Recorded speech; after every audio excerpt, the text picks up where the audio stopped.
Hey.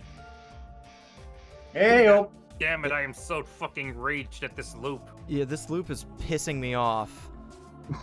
I'm the original piss man. So, last time on Raging Loop, we fucking died a whole bunch. How many times did we crash our fucking bike? 4? At least 4. Yeah, 5 if we include the very first time. But that time we didn't die. But all 4 times that we crashed our bike last stream, we fucking died. And then we got, committed suicide by cop, after we just lost our fucking mind, and started yelling because he's like, I just want to live in this town, or like, I just need to be normal so I can live in this town so I can go and stop a tragedy. And it's like, you're just gonna shoot me, or like, you're just gonna kick me out like last time, huh? And then we just look like a fucking crazy person is what we did. Mm-hmm. Oh no, I don't need to see these. So, I don't need to see this. Shut the fuck up. Yeah, cop's natural reaction to a crazy person. Bang. I mean, yeah. I don't think there was any new like CGs that I can actually show anything for. Where wit Twilights. I swear the same sound effect Town of Salem uses. I mean, yeah, it's the wolf sound. All right. I guess just to do a little bit more clarification, we did a couple. Yeah. So we were able to, we got pissed drunk and convinced the least trustworthy character in the game to encourage us to move into Yasumizu after we asked for a place to live so we could live out in the boonies because we fucking suck. I don't know. It's a good moment where Pissman's trying to play a bit of both sides and be realistic and doing a reasonable job of it, but also like, what the fuck is going on? I don't know. It's weird. But so now we are going to be living in Yasumizu, apparently. So the journalists took us there, And then when we got there, we secretly slashed their, or like popped their tires with some nails so that they had to stay in Yasumizu and had, like, they can't just sleep in the van. They have to stay in town, specifically, in a building. Specifically because we know if they sleep in the van, they are going to get murderized. Yeah, like more murderized than just being like shot or like killed regularly, like being Super murderized. Yeah. So, oh yeah, also Rikuko keeps fucking flirting with us. Whether it's on purpose or not is debatable. And And really weird noises as she does. And Chiemi is getting very jealous, and it's kind of endearing. I don't know how much longer it's going to keep that up. But we were invited to go on a to the graveyard with Rikuko, so I think that's what we're doing now. Ooh, what a date. Yeah. Maybe she'll make us speak in tongues again like we did the first time we were there. As much as I enjoyed them having a cat fight over me. Oh yeah, that was how the stream ended. Yeah, Chiemi and Rikuko just kind of went at it for a little bit. It was again kind of equal parts endearing and also just eye rolling my anime bullshit parentheses affectionate. Mm-hmm. But yeah, right. I knew that we were almost out of time. Yeah, because the mists are coming. Yep. The dense mist began flowing into the plaza. The fog! The fog! No way. My tone was a bit forced, but no one paid any heed. Sheep girl. The mists are here. Oh yeah, Chiemi's covered in blood because she was preparing meat from a hunt. It's kind of strange to just see her covered in blood already. It's just like, God damn, girl, what you been up to? Chiemi's loud voice flung everyone into a frenzied panic. Bachan's in the house. What about the old man? I ain't that old. Oh no, Haru. No, not the mists. I'm sorry for laughing at your face. Chi! Take the brat to the dorm! Yeah, Haruaki-san. I'll lead him. All right, please do. Haruaki-san, this is Yasumizu's mist. Please, do whatever she tells you, even if it sounds stupid. All right. Wow, we are really diving directly into this bullshit, aren't we? Oh, so this is the mist. I guess we should count ourselves lucky we got to see it. Oh, It's probably bad for our equipment. it's worse than that. This is serious. I'm so glad you have rooms. Please, run to them immediately. Mamiya-san, you're with us. Cameraman, you... I'll take him. The prefab, right? Come with me and don't fall. No need to rush. I couldn't help but worry. Ah! Coming. The wolf is coming. He's the one! Anyway. At the edge of my fading vision, I saw the old man mutter that and walk off.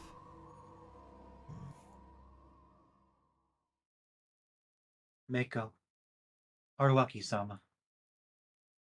Looks like it was not just my imagination. We have to lock up in our houses now, right? Cleanse, shelter, dream. That is how you prepare for the feast. Please don't forget to do them. Wash my body, lock the door, and sleep. Yes. You will not get to eat until tomorrow, so please be patient. Okay, got it. If they obey the laws, no one will die today. What do you mean? Today, prepare for the feast. Those who do not are punished by our great Lord Shinai. Please, go. Rikuko-san took Mako in her hands and took a step back. That alone made her face less clear. Please, prepare. I wish to see you again tomorrow. I will. I shouted that right before her face vanished. She clearly liked me, so much that she was almost crying. She probably assumed I wouldn't believe her and thought I'd be a pile of gore tomorrow. Not a chance. I knew how serious this was and understood the depths of their fear and despair. And on top of it all, I wanted to help them. I wanted to reassure them by making that all too clear. I made my way carefully downhill to my hut. Unlock, enter, lock. Oh man. I felt so much safer than last time. After Last all, time we're in an outhouse. yeah. I mean, even beyond that, the other times we were locked into an apartment. Like, it's one thing when someone is locking from the outside, because they can just come right in. If you can't leave, like, I don't know. Like, obviously it's not going to happen because it's a Yeah, tiny little fucking understandable. place in the middle of nowhere. But imagine if there was a fucking electrical fire and you couldn't leave. You'd be fucked. All right. Also, let me know how volume levels are, please, because I did some fucking around and recording some stuff, so things might be out of whack. After all, I could actually lock up, had a decently sized space that was protected from the mist, and had a nice place to lie down. I'd made it this far. That alone was a strong sign that I was doing way better than before. I turned on the light. I actually had electricity here. Well, I'd had it in the dorm last time, too. All that was really cut was the telephone wires to the dining hall. Weird to think that mist and severed phone wires were enough to create a closed circle like this one. Even weirder that I actually came back here of my own volition. Only partially. The Yeah, alternative was dying in a crash. again. And then again. And then a slightly different way. I reached into the bag at the corner of the room and opened the yellow box of food. It was probably unfair to everyone else, but I needed the energy. I'd have a hell of a time tomorrow. After my half-assed excuse for dinner, I took the wet towel from the pail and washed my body. I then checked if the door was really locked. All that was left was to spread out the futon and sleep. Could I, though? After all, I had so many things on my mind. First, the things I'd learned today. Hell yeah! Sick jams! I found out I could change how things went down. This time, I somehow succeeded in becoming an inhabitant here, and saved the journalists. I had no idea if this would make things better than last time, but it was clear things were different. That alone was big. Had to be. Also, I had a feeling there was at least one Yasumizu inhabitant who'd experienced a feast before. This wasn't that new, but now I felt like the elders weren't the only suspects. Takumi-san could have experienced one too. Tomorrow I could probably ask if there was a mist before, and I could actually make it sound natural. The settlement's history was just as deserving of an investigation as its customs and superstitions. And Rikako Uematsu. She might have actually been way weirder than I'd first thought. She fell often and went nuts when you just called her by name. Despite her weirdness, though, there was a certain charm to her. She was kind of like a fancy-looking restaurant that you were afraid to go into, but when you mustered the courage, it turned out to be unexpectedly cheap and sold simple yet nice flavors, making you really attached to it. But, objectively speaking, it felt like she was actually attracted to me. But why? Yeah, you're It's you're the not sheer bike crash energy. Yeah. It's my unmatched charisma, clearly. Did our first meeting leave that much of an impression? Not that I minded the attention, but this seemed a bit too good to be true. Whatever the case, I'd formed a bond that I certainly didn't expect last time. Assuming I solved this whole mystery, what would I do next? Following through on my lie and actually living here would upset too many parties, so that was a no. And if I left here someday, what would become of my relationships? She has alternate universe memories of the piss incident. Oh no! Oh no! Rikako-san didn't look like she'd ever leave this place. What about Chiemi? Honorary member of Piss Drinkers United. Why was I counting my chickens before they hatched anyway? I did appreciate that Chiemi actually liked me this time too. I wasn't much help to her last loop, so I was kind of fixated on saving her this one. But there was another way to look at this. That was a feeling born of a trip through hell with her last time, standing by her until the end. But the Chiemi from back then wasn't the same as the Chiemi from this loop. Any feelings I had for the previous Chiemi had nothing to do with this one. There was nothing more hollow than chasing after unrequited feelings, right? I'd have enough of thinking about that. It just made me feel empty inside. Time to review more important things. Like the previous roles. Takumi Muro was the snake. Chikamochi Kamoshida and Meiko were the monkeys. Yasunaga Oribe and Tai Yamawaki were the wolves. I'm gonna see if it happens again this time. Watch the face of whatever character appears. Yeah, oh, there it is. Yeah, that's fucking weird. Yeah. Yeah, this game's... made multiple parts. Yeah, they didn't overlaid. Yeah. like make them one entity when making them fade out, and that is a little distracting sometimes. Because it looks like they're trying to make like a haunted face appear. It's so It's how they handle the different expressions. They're not different, fully different sprites, like different faces being plastered on the same body sprite. Is that how Yeah, I do it? that's maybe? pretty typical for Yeah. visual novels, but like the fade effect, I don't know why it's doing that here, not generally in others that I've seen. I don't know. This is a simpler how many- background. It maybe, I don't know. I have noticed it much more subtly in other backgrounds, but this particular background, it happens on it a lot. I don't know why, and it seems I don't know if it maybe a little amateurish. I don't know. I also don't know how many games this company actually made. I know all the voice actors, like, this was their only role or, like, their first role. So, like, if it was just a matter of inexperience, then it's, like, understandable, but I'm not gonna not point it out. It's weird. Those were the only clear ones. Now for the rest. Since the spider was supposed to protect the snake, Takumi-san, who died on the second day, it was safe to assume it was someone who died on the first.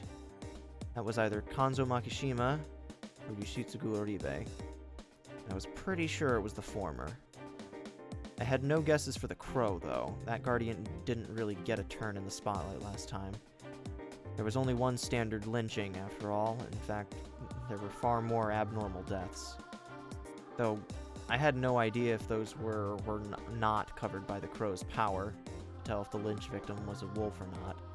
Wasn't it described that it was explicitly only those that were lynched, or was it only those that were killed? I think Well, so.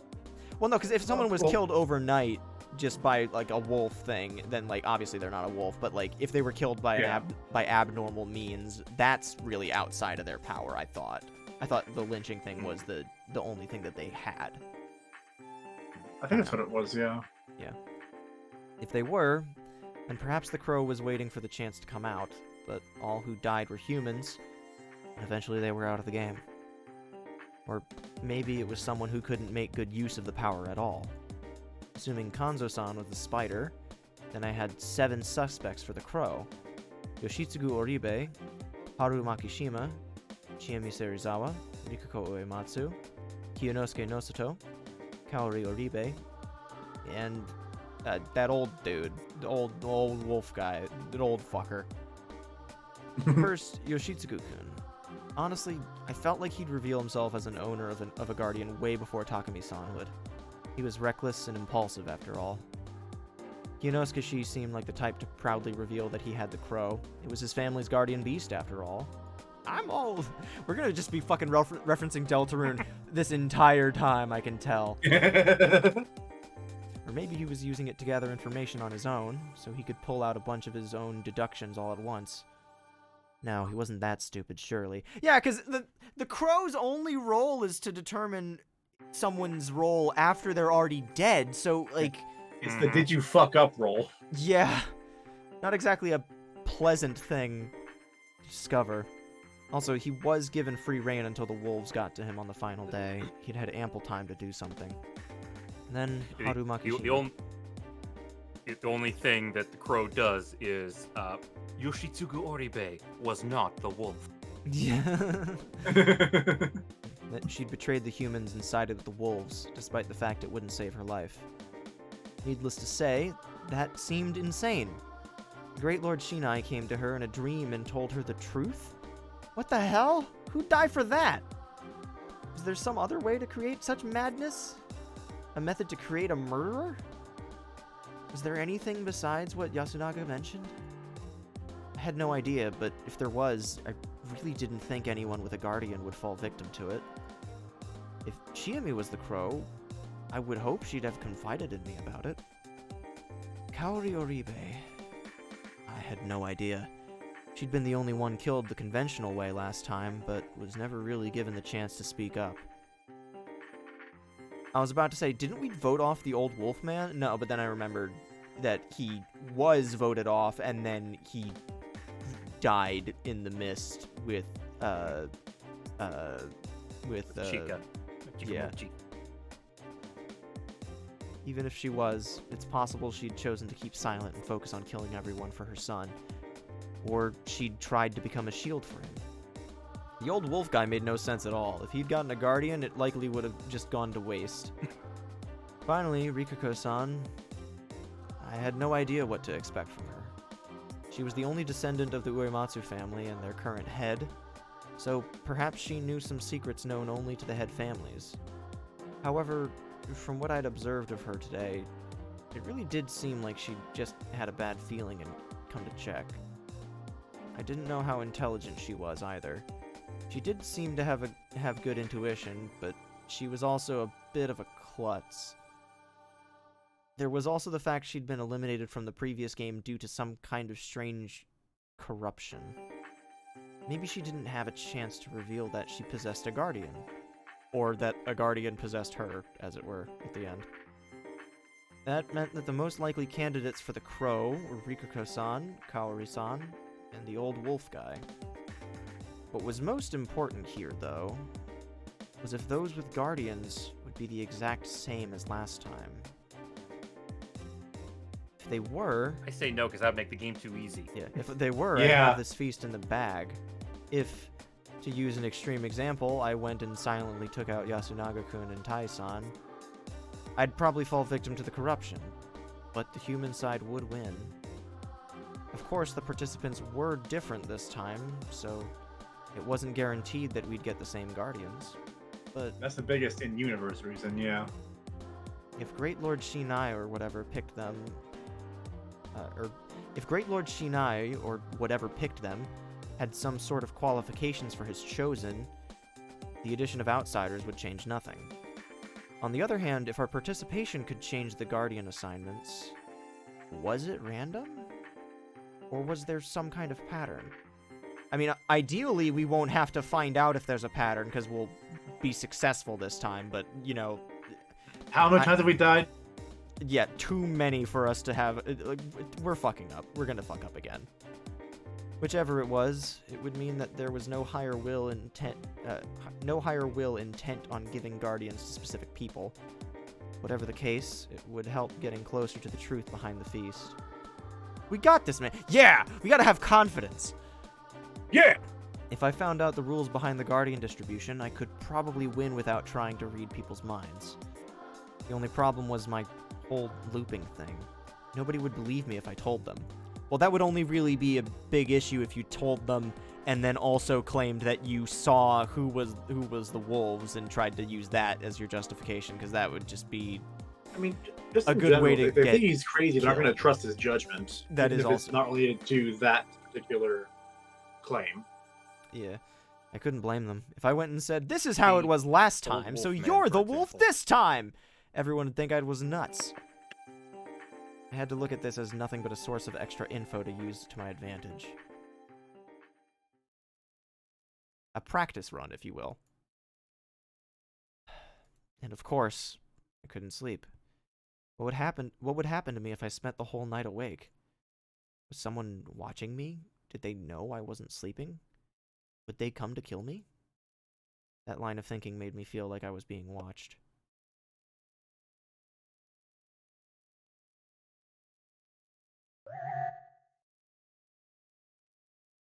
Anyway, what about the locals? They already had the mists and the feast to fear. Could they sleep soundly? I knew the old stories that said they should be able to, but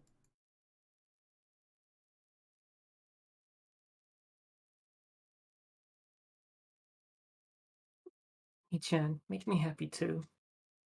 there was something wrong with the people of Yasumizu. They were normal in regular circumstances, no total idiots anywhere, and, well, jury's still out about the old wolf man. Alright. No total idiots anywhere, and not all of them seemed like the sort to lose themselves in superstitious ramblings. However, certain situations seemed to act as a trigger, turning them completely irrational. You Okay, mean like the murder of their friends and family? yeah, I mean, that seems pretty normal. Wolf guy seems like the most normal person here. That sounds like something a wolf would say. No. Between this stream, we need to make a distribution chart of the characters in this game on the who would solve the Death Note case.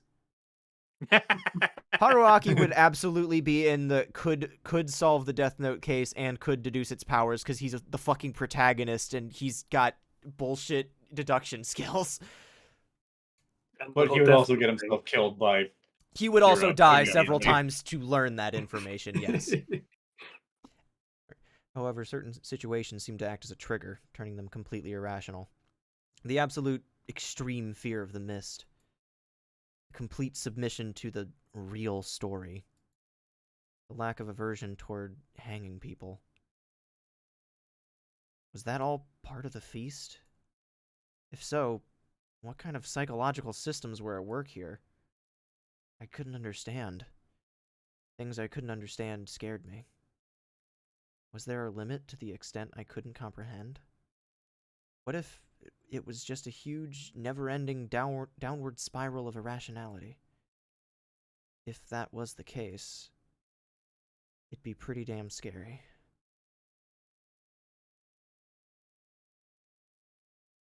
Yeah, just imagine, like, going through the loop over and over again, and, like, every single time it ended with you getting killed, like, because every time the person, like, the wolves were different, or they tried something completely different, or they, sussed you out for being a freak that remembers timelines that didn't happen.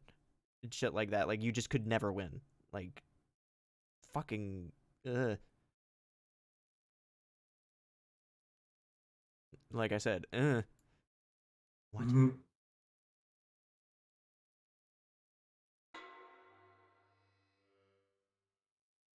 And then it was Tuesday. My eyes were closed, but it was bright. That could only mean that morning had come. No, well, yes, but there was something more important.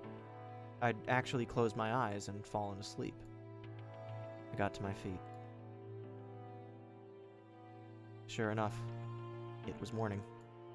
I'd actually ended up sleeping. Well, that meant that, since I'd completed my preparations, I was actually invited to the feast. That was proof that as long as you had a place to stay, you could participate in the feast, even if you'd lived here only for a day. It was 6 o'clock right now. I'd gone to bed way too early, but that provided me a good night's sleep. I couldn't sense any beasts outside. Without any hesitation, I opened the door. Sure enough, there was the mist. Last time, the first one who'd come to me was Chiemi, but that was later than it was now. Was I supposed to wait before making a move? No. This was a chance to learn something I hadn't last time. I couldn't let this opportunity slip me by. Yasumizu was eerily silent. I couldn't see anything. My whole body was covered in cold mist, and I was all alone. It reminded me of my time wandering the endless riverbed before death. Crap. People despaired when they were cold, hungry, alone, and could barely see. This was unavoidable and not something I could win against. I had to find someone right away. Who's there? Suddenly, I heard an angry shout from nearby. It made me turn rigid, and then... Ah! You? Early, huh? Gonzo Makishimashi came out of the mist, gun in hand. At least gun not pointed at me. Good morning. Woke up just now? Yes. Nothing special happened. Saw your stomach. Huh? The Guardian showing the stomach. Oh, yeah. Chiemi had told me that last time. Also mentioned something about Mako not being able to read it. Go and look. If you say so. Acting like I didn't know what he was talking about, I returned to the hut. Man, that was close. I hadn't even considered the possibility that I'd have a guardian. Well, it was unlikely, but I'd check just to be sure. Lifted up my t-shirt and exposed my stomach. How can I read all that from my belly button? What I saw almost made me shriek. I hadn't even noticed it. I didn't realize there was something like this on my body.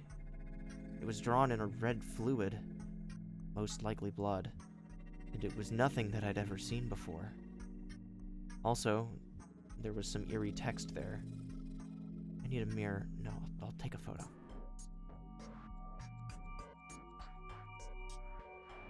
After a bit of trial and error, I finally read what it said. The Tower Lookout, the Snake, find the lurking Yomi, cleanse and purify or die. So we can figure out who the wolves are.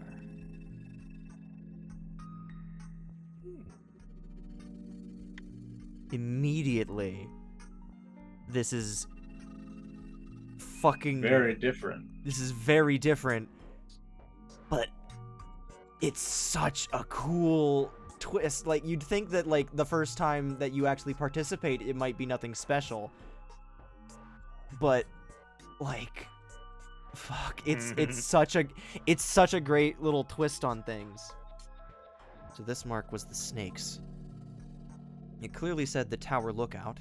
The description seemed faithful to the original source, and it had a certain aura about it. Find the lurking Yomi. The snake's role was to search for the Yomibito. Cleanse and purify or die. Man, not being roundabout at all, are we? Anyway, that meant the corruption would take me if I didn't wash it off, huh? I quickly grabbed a wet towel and washed off the freaky warning. It even smelled like blood. I didn't know what it belonged to, though. If it were animal blood, I might have been in danger of catching something. Imagine surviving this fucking... blood. I hope this isn't Chris's blood. Like, fucking... Imagine you survive the feast and manage to, like, save a bunch of people, and then you just die from fucking, like, getting poisoned by someone rubbing, like bat's blood on you, and you get rabies. Man, what were they thinking? And then you wake up in town before the feast. Anyway, the snake of all things? It belonged to Takumi-san last time. He quickly revealed it, and I assumed the wolves used it to their advantage. After all, the snake was the human's only way of actively confirming who is a wolf or not. This made it even harder for me to die. Smells like prion disease. Thump. And just like I thought yesterday, the roles had changed a lot. There was now no guarantee that Yasunaga-kun and Tai-san were wolves. They could easily be humans. The same went for everyone else. It was best to assume that I'd been sent back to square one on that front. Glad we found that out now before we showed it to J'accuse. How was I supposed to use the snake's power anyway? The bloodletters only said that I was the snake and had to wash it off right away. Did someone know? But if I went to ask, I'd basically be telling them I was the snake. Would there be an explanation during the first feast? I had no choice but to believe. For now, I would just return to the plaza.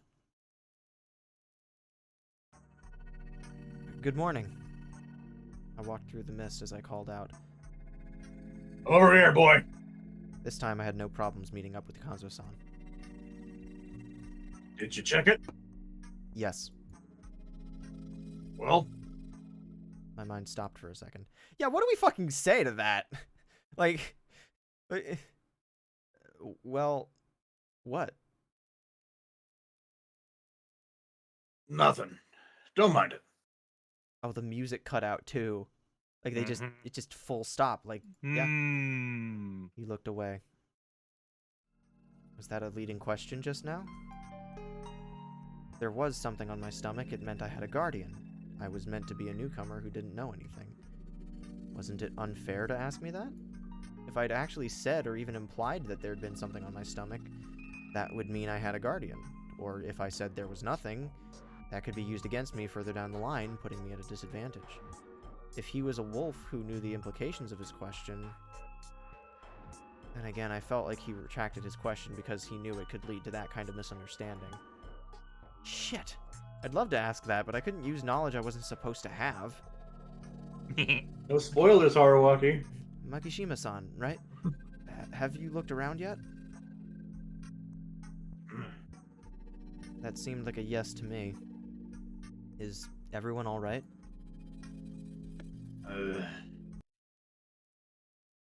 One's dead. What? Wait, you completely Already? lost me just now. What's going on? Stop making noise. I'll kill you. The one that's dead Ah. is you. Oh no. Kill. Did he really just use that word so casually?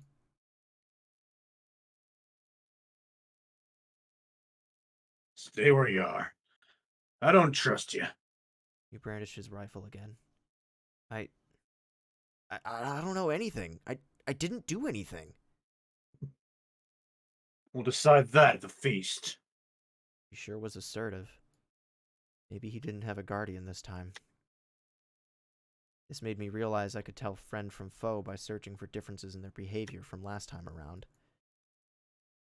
For now, though, I just had to make it through this awkward moment with Kanzo-san. Alive. Soon enough, we were joined by the others.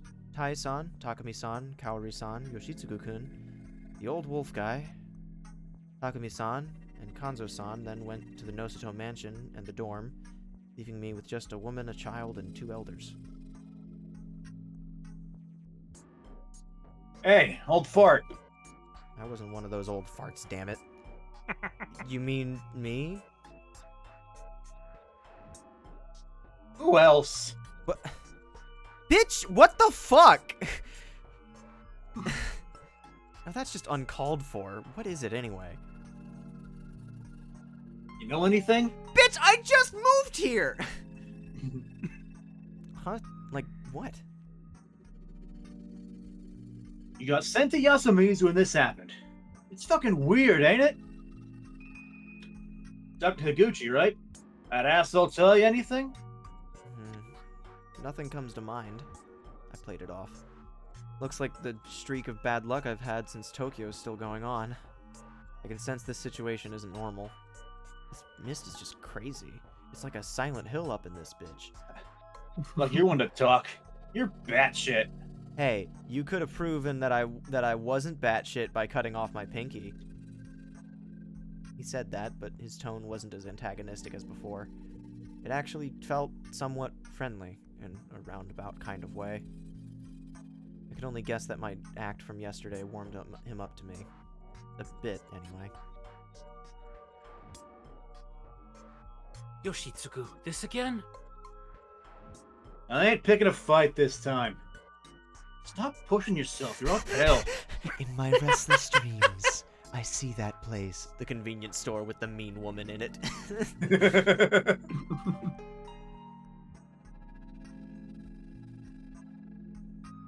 I'm sorry about this, Fusaishi-san. And Yoshitsugu, you behave. Eh. I don't mind. By the way, Rikuko-san and Meiko-chan still aren't here? It seems so. They usually wake up early.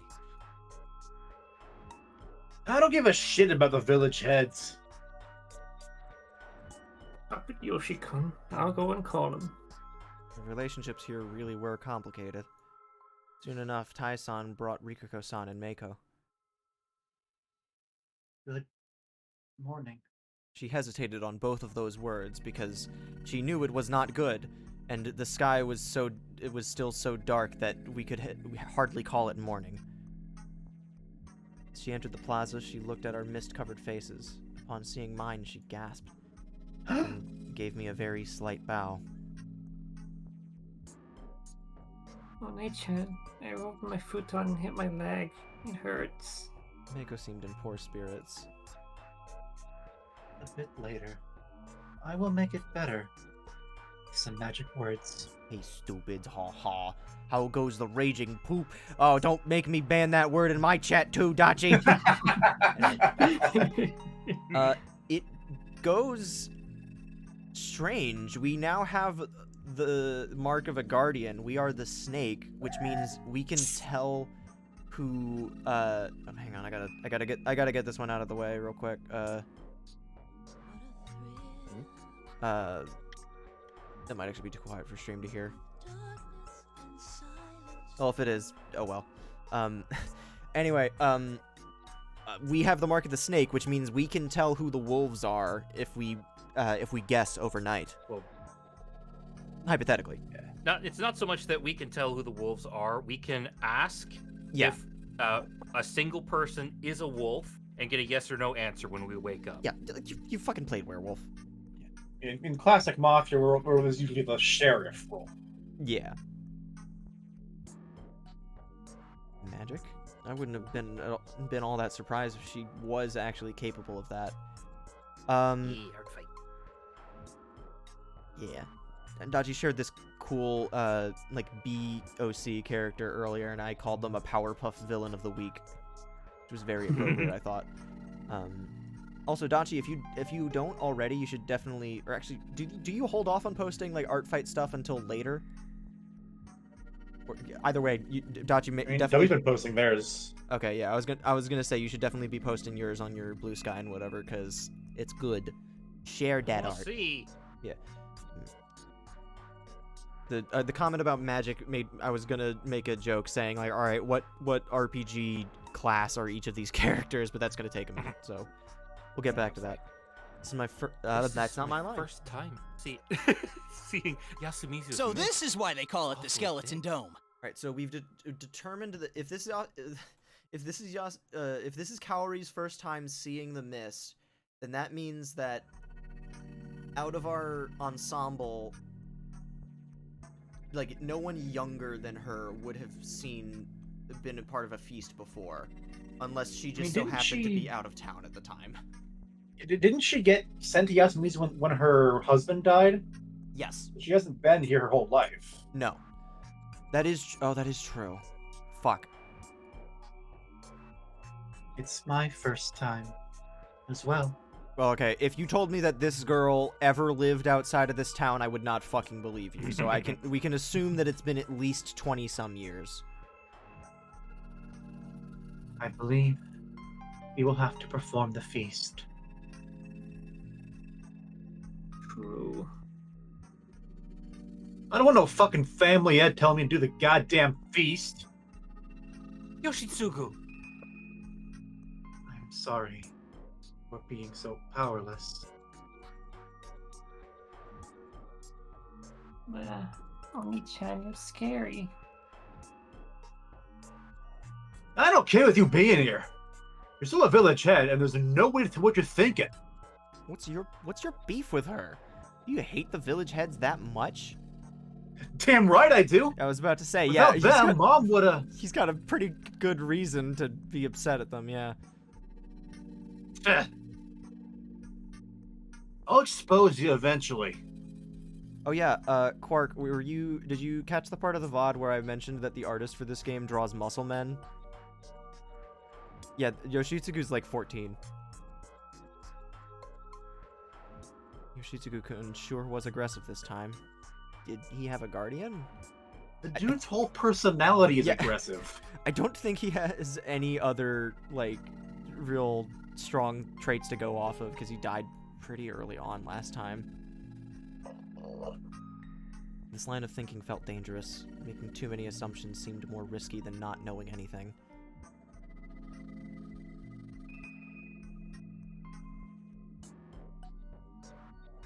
Oni-chan. Rikako-san was as inexpressive as always, but I could tell she was feeling depressed. Man, things sure are difficult here, huh?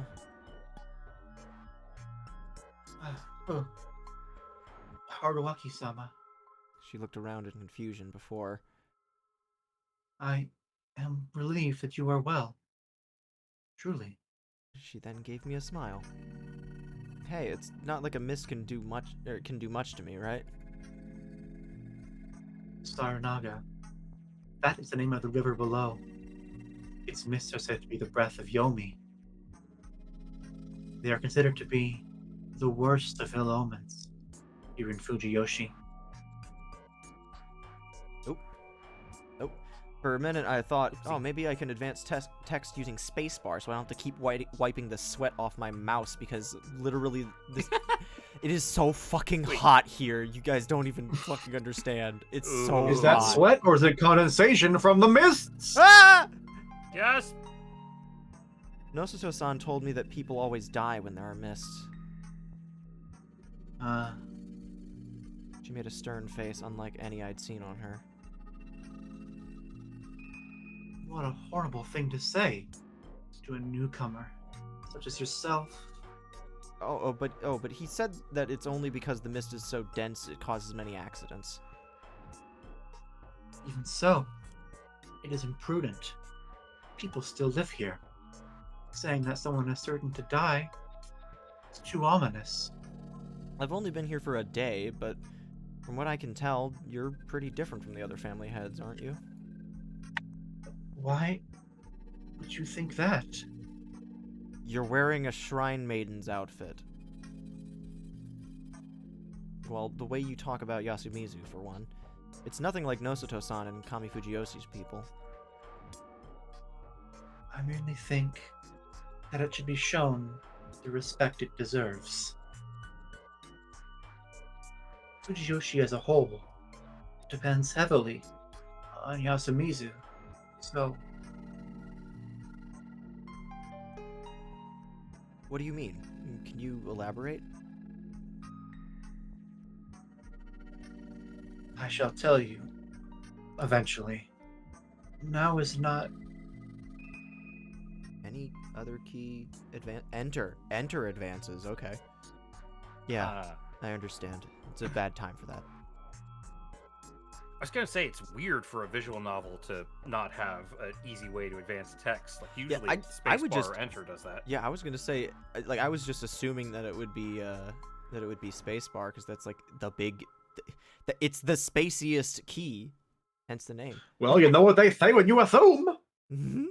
It make the pith man out of you and me. We're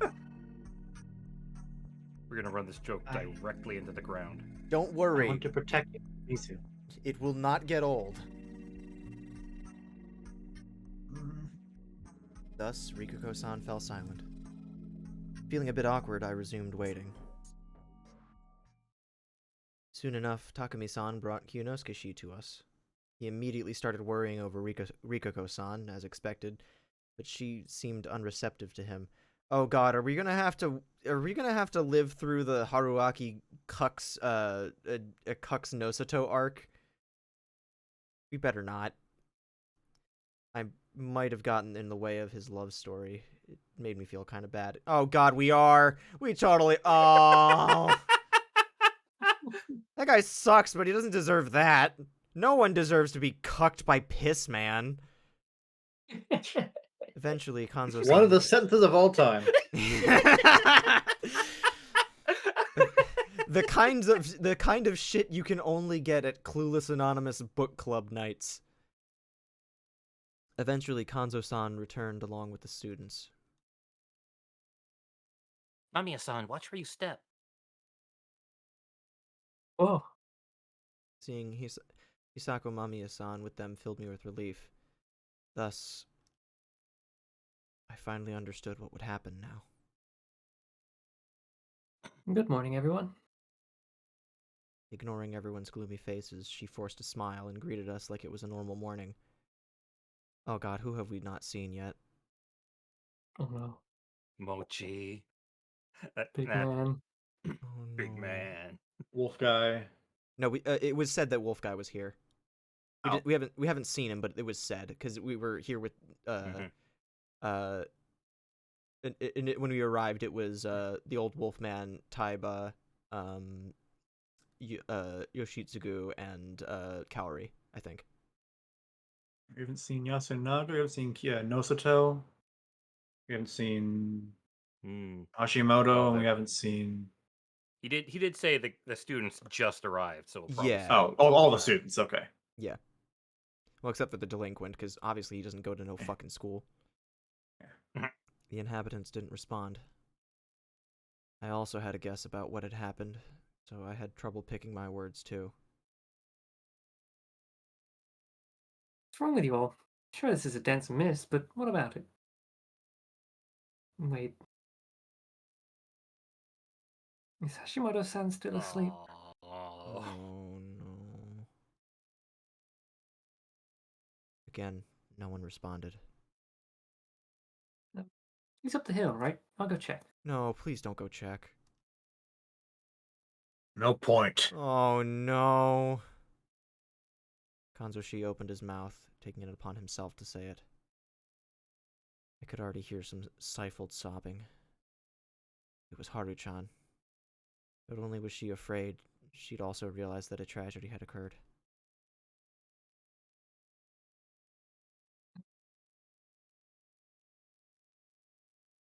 Mamiya-san realized that something was wrong and was about to ask about it when... Big guy's dead. No! Way to deliver the news. The crude old man just told her what was up. Dead? What are you... He's lying dead near the landslide. What kind of nonsense is that? She instantly lost her composure. The unnatural aura around here was suddenly starting to get to her. Oh god! He had a wife and a daughter, and it was her birthday soon! Ah! And I'm only 5 days from retirement. No! Don't mess with me like that. Must fix our van and leave as soon as possible. I'll go wake him up myself. Stay where you are. What right do you have to... Makishima-san. I raised my voice because Kanzoshi reached for his gun again. Has to be a joke. What is this? Am I being punked? Did you burst the tires for this? Oh, that didn't make sense. I still don't know your rules. There's no guarantee that we'll do what you want just because you have a gun. What's your deal? You should stop that, old man. What's gotten into you? You always tell us never to point guns, always tell us never to point guns at people. Why the fuck did that fuck me up so bad? You always tell us never to point Happens. guns at people. I guess it would read more smoothly if it was, you always tell us to never point guns at people. I mean, both are valid. Yeah, but just fucking pace of a line. Kanzoshi silently lowered the gun. If it's not a joke, then it's a crime. You're going too far. Stop it right now. I'm leaving this instant. Mamiya-san, was it? Sorry, but that won't fly. You can't leave until the mist clears. And sorry to say this, but your partner's gone. Someone killed him. Killed? Killed? What are you saying? He... Takumi. Take her. Can you handle blood? You're joking, right? Oh God. When I first read that line, I thought it was more a joke about her being a woman versus What? He's gonna go show her a corpse. Yeah, no, it was not where it was. It was supposed to imply, but I just. Ugh. I mean, that's not an unreasonable assumption. Yeah. Games like this sometimes. Also, she's not like convinced. Like she doesn't know for certain, but like, anyway, whatever. I'll go with you. He helped me a lot. All right. You'll have to help me though. With the cleanup, I assumed. All right. I shall go as well. Mako, you stay here. I will also join. I'm the original.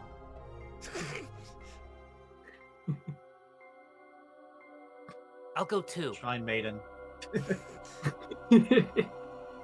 Me too. That shit doesn't scare me. Okay, we don't need like 7 people to carry a body, please. Fuck you, you don't tell me what to do. How absurd. He must have tripped on something because of the mist.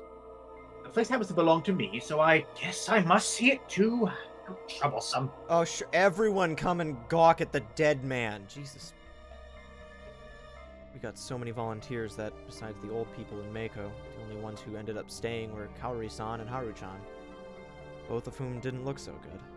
Yeah, everyone else is being awful glib about the situation. Takumi-san led us uphill. As we went through the fields, some of us fell or got stuck, so we took a whole 10 minutes.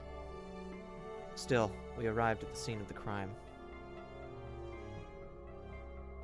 What I saw there was almost exactly the same as what I saw last time. There was a brutalized corpse. Damn it. It was close to the prefab, next to a waist-tall boulder which did little to hide the large body. It was thoroughly destroyed. The entire frame had Can been... he live to a feast just once? Nope. The entire frame had been torn apart and bent as if to systematically detach his muscles, insides, and bones from his body. The only things that hinted at who this once was were the scattered pieces of clothing, the impressive amount of flesh. Once again, Yudai Hashimoto-shi failed to survive the first night. So we went outside last night, as Takumi-san muttered to himself. What is that? Mamiya-san finally broke her disbelieving silence with a hysterical scream. What? What happened? What happened to Hashimoto-san? How do you end up like... Mamiya-san, please calm down. How can I? Why? Why did this happen? This is just... Mamiya-san stopped mid-sentence and began puking. She'd either screamed herself into vomiting or caught a direct glimpse of the corpse. You're not the only one who wants to scream. Crap. I don't want to die because of some old story. You knew about this? Huh? You knew that this would happen. You want to talk? I asked him that while feigning anger and despair. Can't say I did. But we heard that this happens. Mists come, people die. Those deaths were caused by accidents. That's what I thought! I believed what the village heads told us too. And look at that, they were lying! Who lied about what? Are you saying that the so-called Ukami have come back from the dead? Don't act like you don't know shit! Monsters and gods don't just pop out of nowhere! It's the village heads! They must have sent some beasts here. Stop it, you two. Mikako-san's faint yet stern voice cut their argument short. She then faced Hashimoto-san's body and lowered herself before it. It is our duty to give proper treatment to the guest who failed to prepare for the feast. We should, at the very least, let him go to Yomi in peace. I shall take in his corruption. Rikako-san then... What are you... Rikako-san was inching her face closer to the pile of flesh and bone when Get away. Mamiya-san suddenly cut in, stopping her. Hey, what are you doing? Stop! Don't hold me back. Her voice and face were borderline demonic. None of us could bring ourselves to stop her. She leapt over to the corpse and, ignoring the blood, began sifting through the remains with her hands. It has to be here. Suddenly realized what she was doing. I'll help. She didn't respond, nor stop me. She'd completely lost her cool, but that madness was under control. It was clear this wasn't some unreasonable panic. After all, he must have had it. I began helping her, roughly searching the body. Haruaki-san, what are you doing? I'm also wondering that. What the fuck are you talking about? The camera! He might have taken some photos! Oh, This kill was the same as last loop. The body was torn apart with no rhyme or reason. I felt something stiff on my hand. It was hair. I was close to the head. Don't overthink it. His camera must have been on his neck. I could follow this hint and felt a cord on my hand. Found it! Where? It was a thoroughly broken, expensive-looking digital camera. It must have cost a fortune, but Mamiya-san didn't care and just opened it. Monsters? No way. They don't exist. She muttered that in delirium, took out its memory card, threw the camera away, and ran off.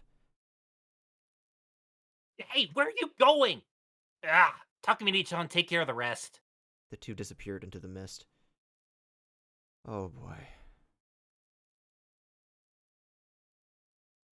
Do you know anything, Yasun? Not much, but... Look, the prefab doesn't have a toilet. Oh. So he had to leave to take care of his business. He didn't know how important the preparations were, so... This result was obvious. I should have been the one to stay in the prefab. He died because of me. But I couldn't let myself wallow in regret. Rikako-san approached the body again, but Takumi-san put his hand on her shoulder. You don't need to do that. But I don't want to rely on some mysterious village head shit. Don't make me. Things will just get worse. And you Uematsu always get the short end of the stick, don't you? Just put your hands together or something. Takumi-san's tone was neither calm nor sympathetic. I had no idea what he'd meant by short end of the stick, but for some reason, it felt like he was protecting her from something. very well. Rikako-san did as she was told and put her hands together before chanting some sort of prayer. Eh. Yoshitsugu-kun watched her with a scowl. Rikako-san. Kiyanosuke missed his chance to talk to her, so he was just frozen in place. Yasu, Yoshi, Chikamochi, take everyone and go back. Then wash your hands and prepare to eat. All right.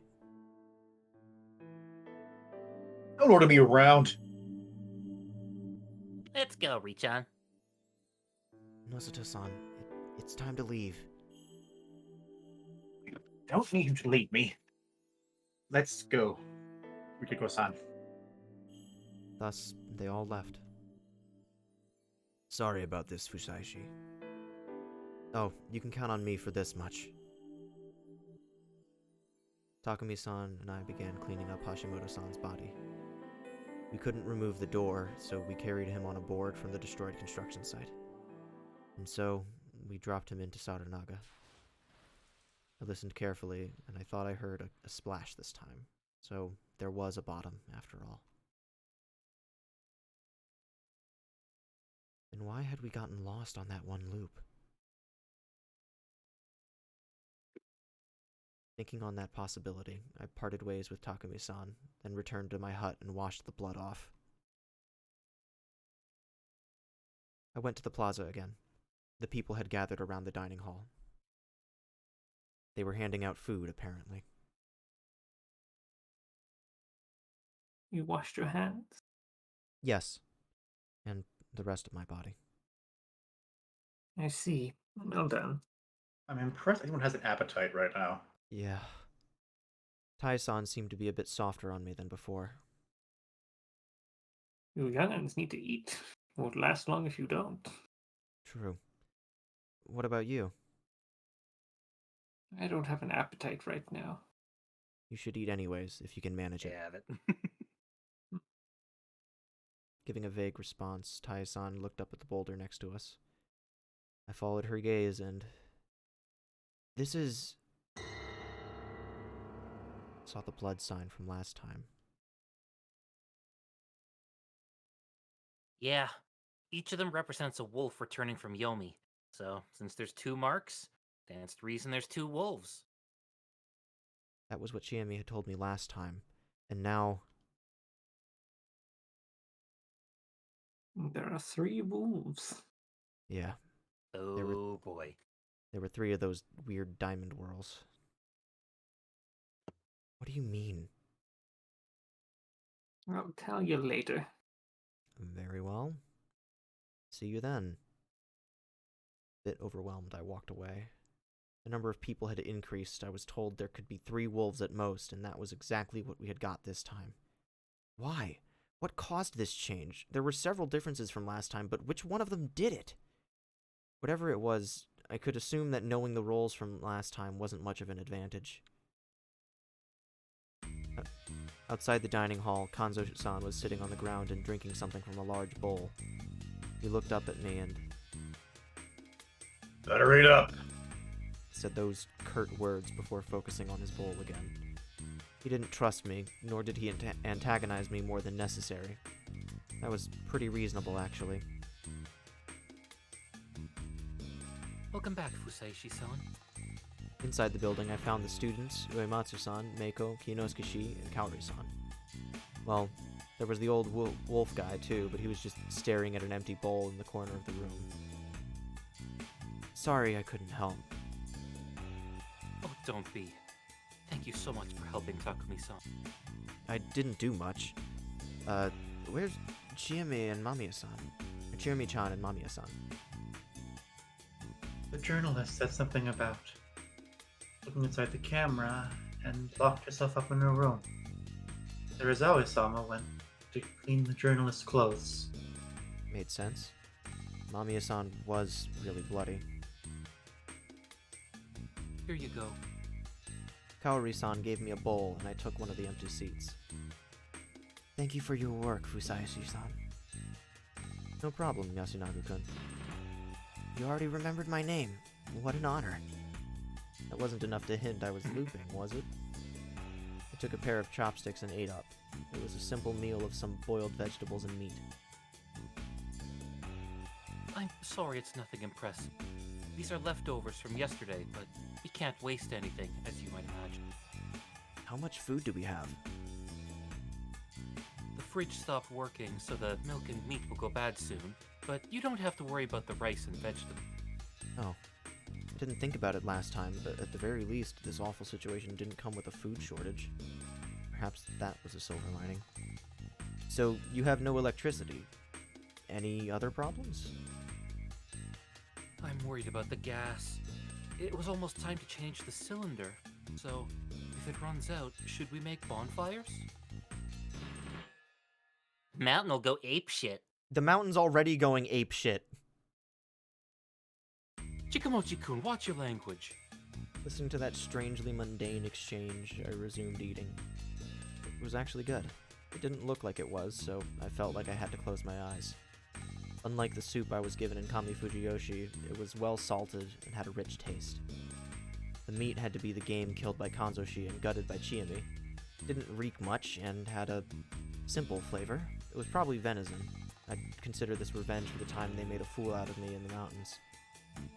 In terms of the amount of meat and seasoning, the people here seem to be eating better than in Kami Fujiyoshi. Is it just my imagination? After emptying the bowl, I was offered some more and gladly took it. It was best to eat whenever I had the chance. I'm impressed how you got used to the local food. That is also... We didn't eat anything last time, so that is kind of noteworthy, I guess. Kyunosuke suddenly commented. I thought he was being sarcastic, but his tone didn't seem antagonistic. You're not eating? I have food at home. Honestly, I've lived in the city for so long, the local food just seems tasteless to me now. By local, he probably meant Fujiyoshi as a whole, not just Yasumizu. And I really don't feel like eating right now. You should dig in, Uncle. Might not get another chance. Uncle?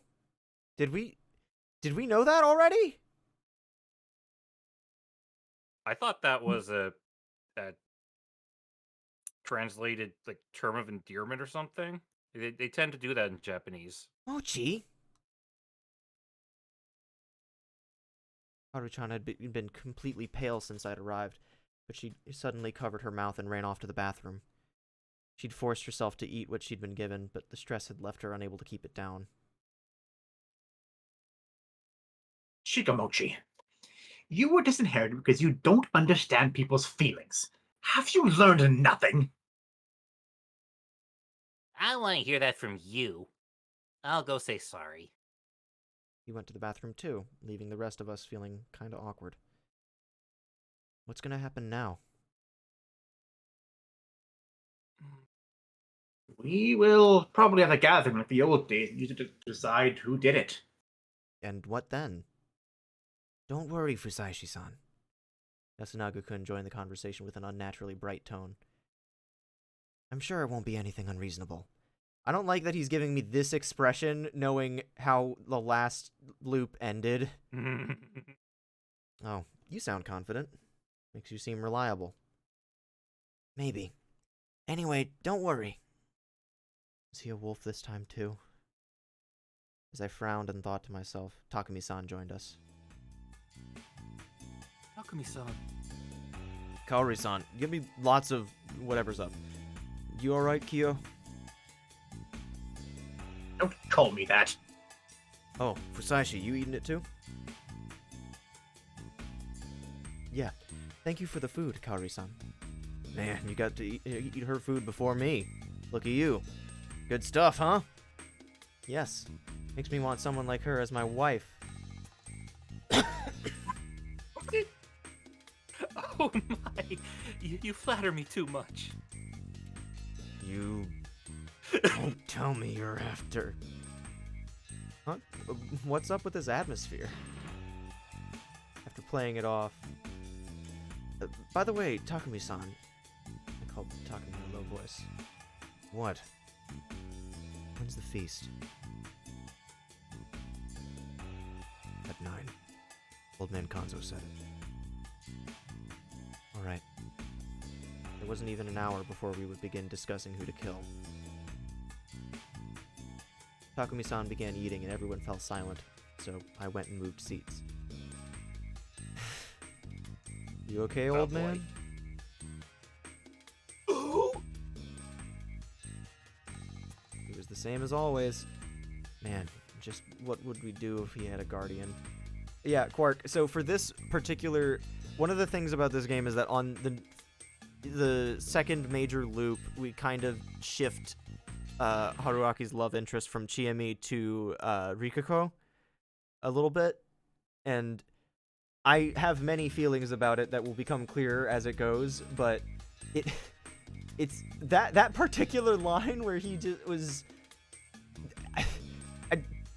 piss man, you gotta warm up to the giant dude before you start like making jokes like that, because like I read that as he was kind of trying to like egg him on a little bit and being like, yeah, she's a real catch, huh?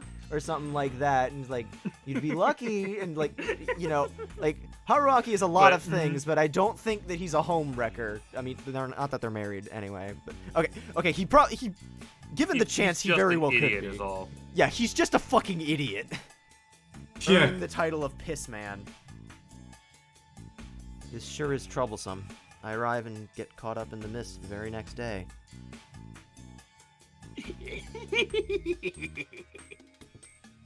Where in Yasumizu do you live? You. This wasn't even a conversation. Sorry, looks like I got in the way of something. It's safe here. Excuse me? This is the most safe place. That's why I'm here.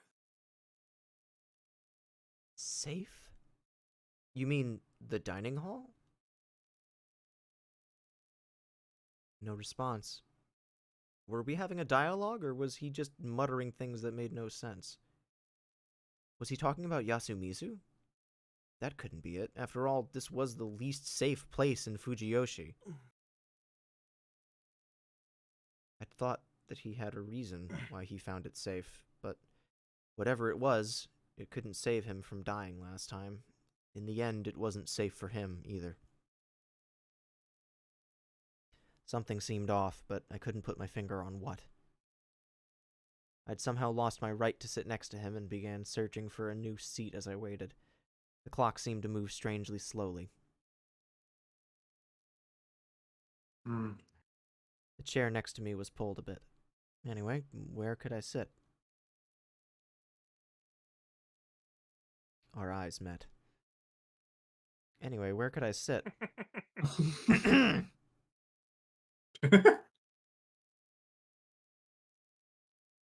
I wish to talk to you, Haruaki-sama.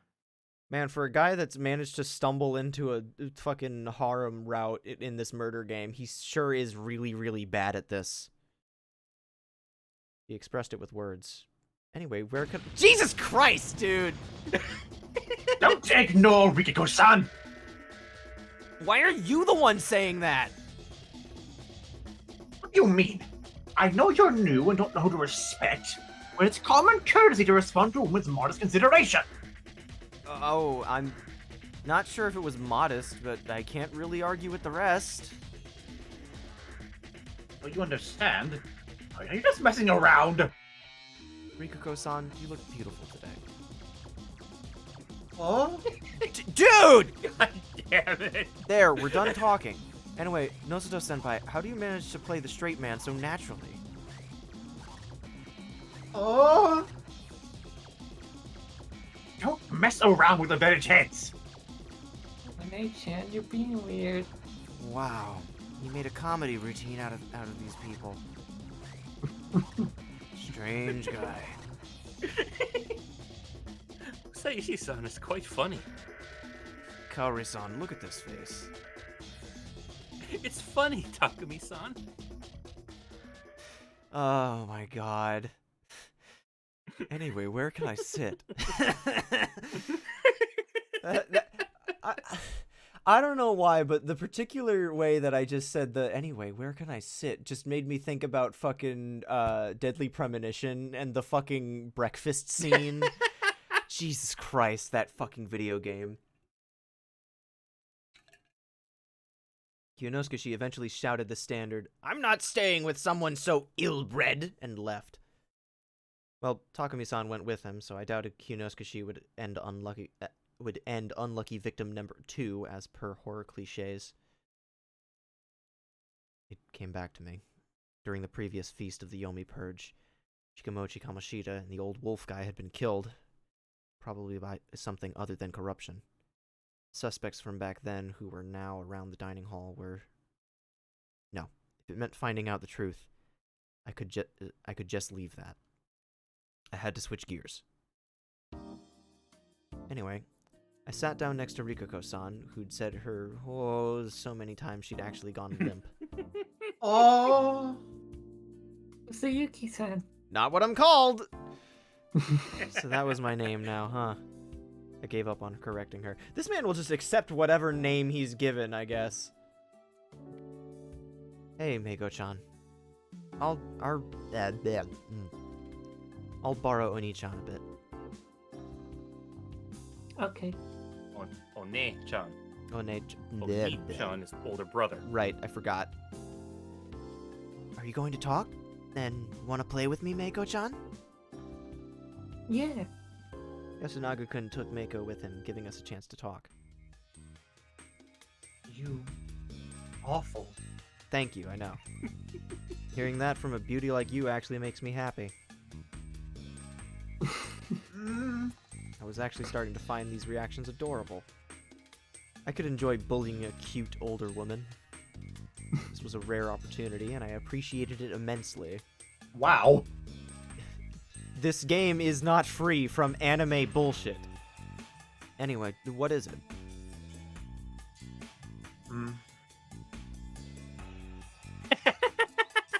I feel I think Quark has a guilty. favorite character.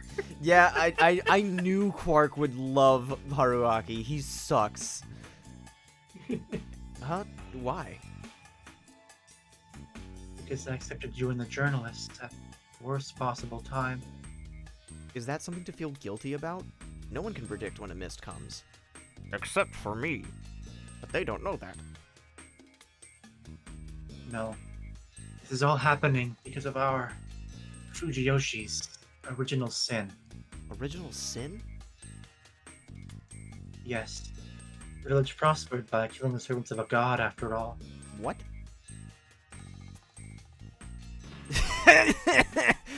Oh boy. Quark, there's nothing saying that Taiba is off the table.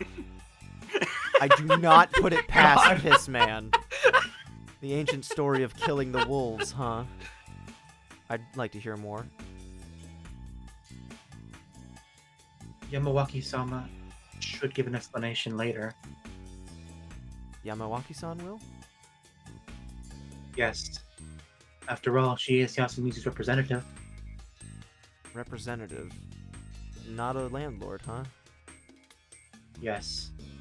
Everything in Yasumizu belongs to either the village or the family heads. But it still needs a manager. Yamawaki-sama is a well-adjusted lady, and the oldest of us all.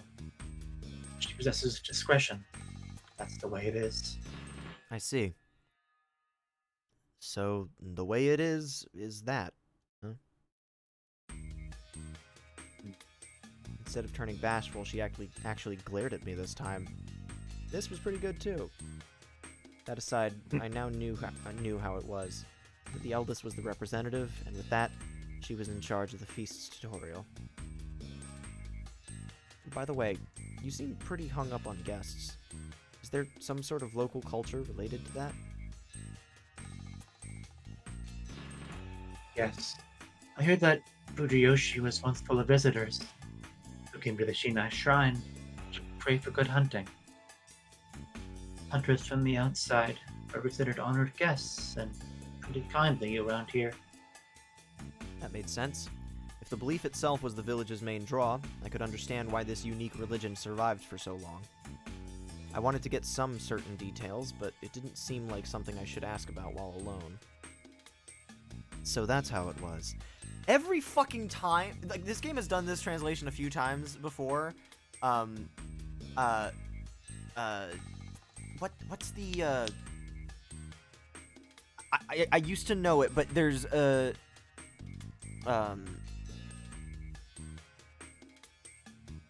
it's just, naruhodo. Like, it's just, Naruhodo. yeah, exactly. It's just the same pun that Phoenix Wright's name is in Japan. It's just I see. For some fucking reason, so that's how it was, is the way that that phrase is translated a lot. And every fucking time I read it spelled out like this, all I can think of is the fucking Pop Team Epic. It's like, ah, so that's how it was. Doesn't get it. That's all I can it's just poisoned my brain. You're nice to me because I'm a guest, right? Huh? No, that's not. Or is it because I was there when you got hurt? That is. Yes. Thank you again. But. Do I need a reason? Oh, not at all. I just felt like there was some reason behind it. What if there was? I'd be happy. Maybe. Hmm. The adorable woman hung her head down, cheeks reddening. I was the one playing around with her, but that actually made me feel kind of bashful. Perhaps I had to be more serious about her feelings. How would I do that, though? Forget it. It wasn't the time for that. I was given an unimportant... I was given an unimportant role. I should just go fucking die. I was given an important role, so I had to find a way to keep the others alive. Shall we go? Kaori-san's voice prompted everyone to rise from their seats. Then we wordlessly began to leave the dining hall. It didn't feel like an emergency, but this was the end of our normal, everyday life. We already had people at the hall. Kanzoshi, Takumi-san, Yonosuke-shi, Yoshitsugu-kun, and... Guys. Chiemi and Mamiya-san were here too. Mamiya-san looked depressed. Her panic Fair. attack seemed to have subsided, but that didn't mean she'd come around to all this. Chiemi whispered to me that they couldn't read the data they'd picked up, so we had no clues from the camera. The wolf guy, the students, Haruchan's face was still pale. Kaori-san, Rikuko-san, Meiko, and I all went inside. Something strange happened then. As they went in, they hid their faces with both hands and lowered their heads. It was a really weird gesture. I'd actually seen it last time, though. Tai-san had done this while facing a boulder when Prayer to Shinai was playing over the speakers. There'd been a strange veil-like thing on her face. Must have been another local custom. For now, I'd just follow their lead. Everyone sat in a circle. It seemed they were seating in order of age, starting from the far end. Yamawaki-sama, I will sit next to Meiko. Very well. It wasn't enforced, though.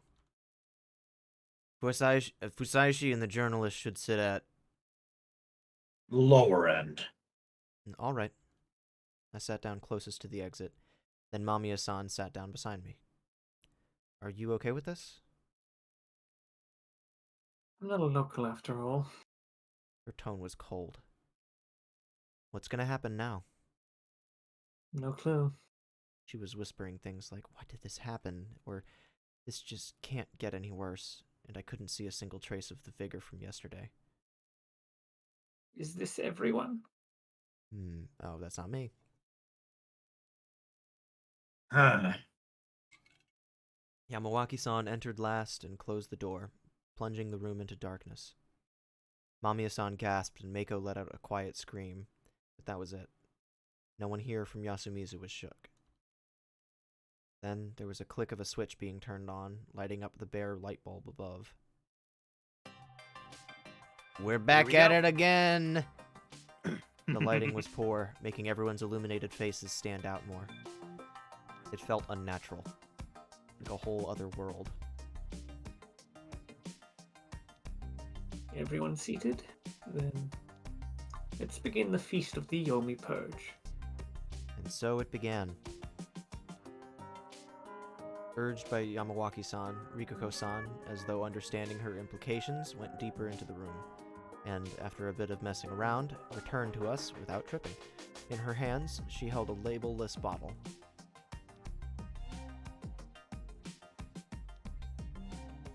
This is divine sake presented to Shinai-san. Please drink it, starting from the guests. Rikuko-san sat down next to Mamiya-san and gave her an aged sake cup.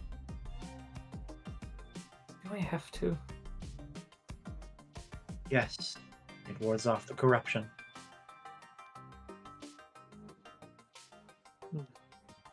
Mamiya-san didn't reply, but still took it. Rikuko-san then filled it with sake. Is everyone drinking this? Drink as much as you want. We have a lot of sake. Misako-san glared at the cup, smelled it, and just drank it all down. She sure looked like she could hold her liquor. It's normal, good quality sake. Smells fruity like ginger. Impressed by her professionalism, I took the cup from her. Can you drink, Maruaki-sama? What, like generally? Yeah. Bring it on. With a lighthearted reply, I let her fill the cup, then drank it all. Yeah, it was actually pretty good.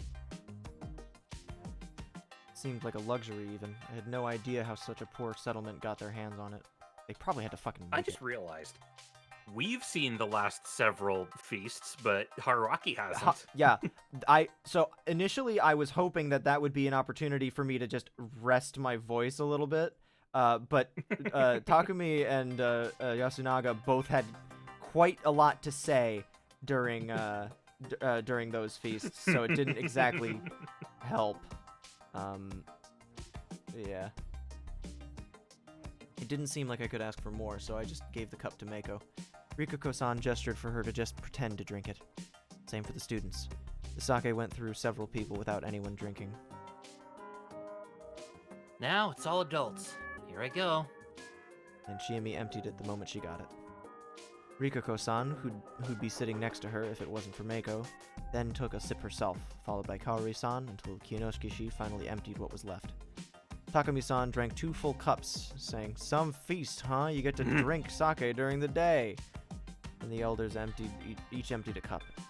That was everyone, so Rikako-san took the bottle and cup and returned to her place. We done? Taiba, talk.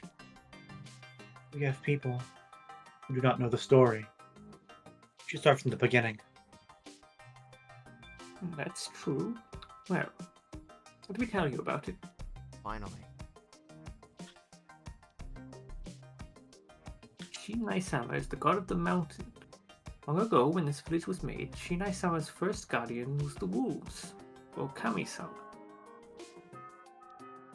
The wolves protected the other guardians, the snake, monkey, crow, and spider, from the Yomibito. What's a Yomibito? People who died and came back. Gary. It's fine. I am with you. Kami Fujiyoshi, the Okami-sama, are still worshipped with Great Lord Shinai, even more revered than the other guardians. But here in Yasumizu, we have a different story.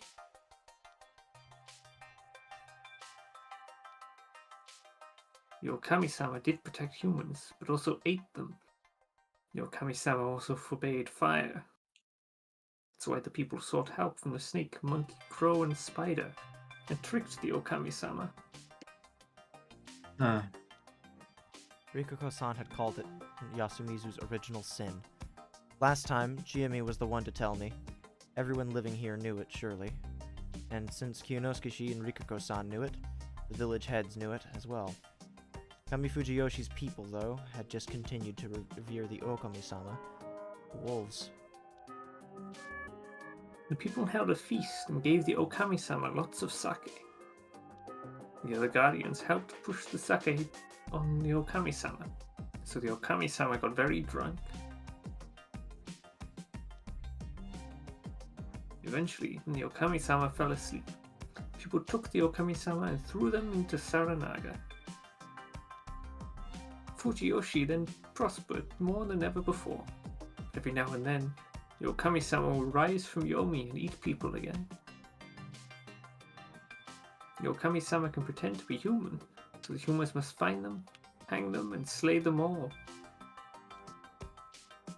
However, they could only hang one a day. It was one of Shinai-sama's rules.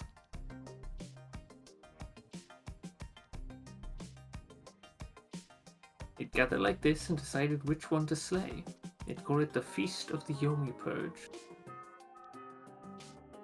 The evening mist is a sign of the Okami-sama's arrival, so everyone prepares. Take a bath, hole up in a house alone, and sleep well. That too is one of Shinai-sama's laws. Those who don't do it receive the corruption, Shinai-sama's divine punishment. Lady, can you please stop writing? Kamiya-san was taking notes. She silently put away her notepad, and I couldn't read her expression at all. I'll explain everything you don't understand. It's her job to record stuff like this. Yeah. Day of evening mist, Shinai-sama brought the corruption. The Okiba was marked with 3 symbols of the Omotsu Okami-sama. Sorry, but what is an Okiba? The stones you can find around Yasumizu. They seem to have been placed by people, but nobody knows where they came from. Yasumizu's people believe they should be respected. I heard that before the watering hole was created, the fire lit atop the stones. So Okiba might mean place for kindling. It seemed like a weird idea to me, but I just kept listening. Yasumizu is poor, you see. The soil is bad and we get no sunlight. There are many wild beasts, but hunting them is always a matter of life and death. So why do we live here? But because of the Okiba, we believe this place is special. That's why. I see. What was that about symbols? Those diamonds with whorls in them, right? Yes, there are 3 of them, so there are 3 wolves. Imagine entering the fucking feast and you get fucking moon. Imagine. How do you know that? Is this a daily thing here? We have mountain festivals around here. Every year, the Miguruma dress up as guardians and walk around the village. The number of wolves is announced in a similar way. That matched what Chiyomiya told me last loop, down to the part that there were a maximum of 3 wolves. Why 3? Because it's 2 parents and a Imbalance. child. Ah. I myself had already imagined something like that, and it turned out I was on the mark. It didn't seem all that important, though. After all, the wolves didn't have that manner of blood relationship last time. It's metaphorical. I can hardly believe it happened too, but now that it did, the people of Yasumizu must hang the Okami-sama. That is the reason why the village head is kind to us. It's our mission. So kind to you, which is why they send you to the shithole village in the mountains where you don't get any fucking, like, electricity, aren't allowed to light a fire, and just generally treat you really poorly and don't talk to you. Yoshitsugu-kun clicked his tongue, and Yasunaga-kun calmed him down. Takumi-san furrowed his brow as expected. The village heads? Kind to Yasumizu inhabitants? The exact opposite was true, and many seemed to reject her words. However, she got the story across, and since no one pointed out any problems, it was probably completely right. Fujiyoshi as a whole depends heavily on Yasumizu, so I also came to understanding those words. Yasumizu existed to be the first line of defense if the wolves ever returned. The people weren't some venerable soldiers, though. They were more like sacrifices. In the Shinai faith, Saranaga was the entrance to Yomi, so by letting someone live nearby, they could stop the resurrected wolves via the feast. In Yamawaki-san's story, this duty was something that Kami Fujiyoshi's family heads rewarded in some way. This wasn't the time to focus on the minor inconsistencies, though. There was something more important. I had to listen and see how accurate the rules she presented would be. Keeping my mouth shut, I waited until she'd gone over everything regarding the rules. Then I considered it all. We had these amogus: 3 wolves, a snake, 2 monkeys, a crow, and a spider. The snake could write down the name of a still living person and place it by their pillow before bed to find out what they were. The monkeys, upon receiving their guardians, would be informed about who the other monkey was. The crow would wake up to find out whether the person lynched the day before was a wolf or a human. The spider could write down the name of a still living person and place it by their pillow before bed to protect them from the wolves. The powers of these guardians were given out with no regard for the blood of the families they were supposedly protecting. Their powers were to be used to discuss and lynch someone each day. There were 3 wolves. They would brutalize one of the humans every night. The wolves had to be purged before they killed all the humans. If you broke the rules, the god of the mountain would bring forth the corruption, a supernatural death, upon you. Once the explanation was over, the room was filled with the sounds of discussion, but there was still something I had to confirm. I opened my mouth. Hold on, Taiba, there's something I don't understand. But Yasunaga-kun was faster. What is it? You said that the wolves only kill 1 person per night. Yes. But why?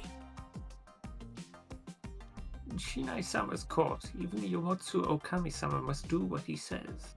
Why did he give them that rule? And why do they obey it? It's not for us to fathom. Another thing. If the wolves go for the spider's target, can they go for anyone else once they realize they failed? They can't. I was told that if the spider stops the wolves, the humans sleep in peace that night. How do you know that? My grandmother told me a long time ago. You haven't participated in a feast before, have you? His strong tone made everyone freeze. Yasu, what's up with you? If there are feasts every time there's mist, someone here must have been in one, right? As far as I know, we had a mist just 8 years ago, and... Nichan, stop. Haru-chan raised her voice and attracted everyone's attention. Stop. I don't want to remember. What the fuck? Wait, she's been in one? What the fuck?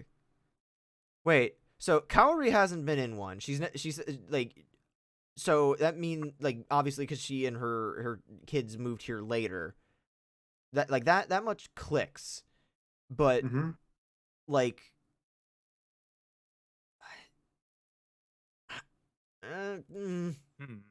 has Mochi been in one?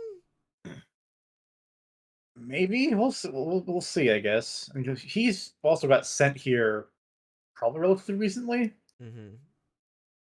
Also, he's like the nephew of Nozoto, which is somehow something that we just kind of glossed over, but we'll come back to that. But Haru-chan... I'll ask later, Yasu.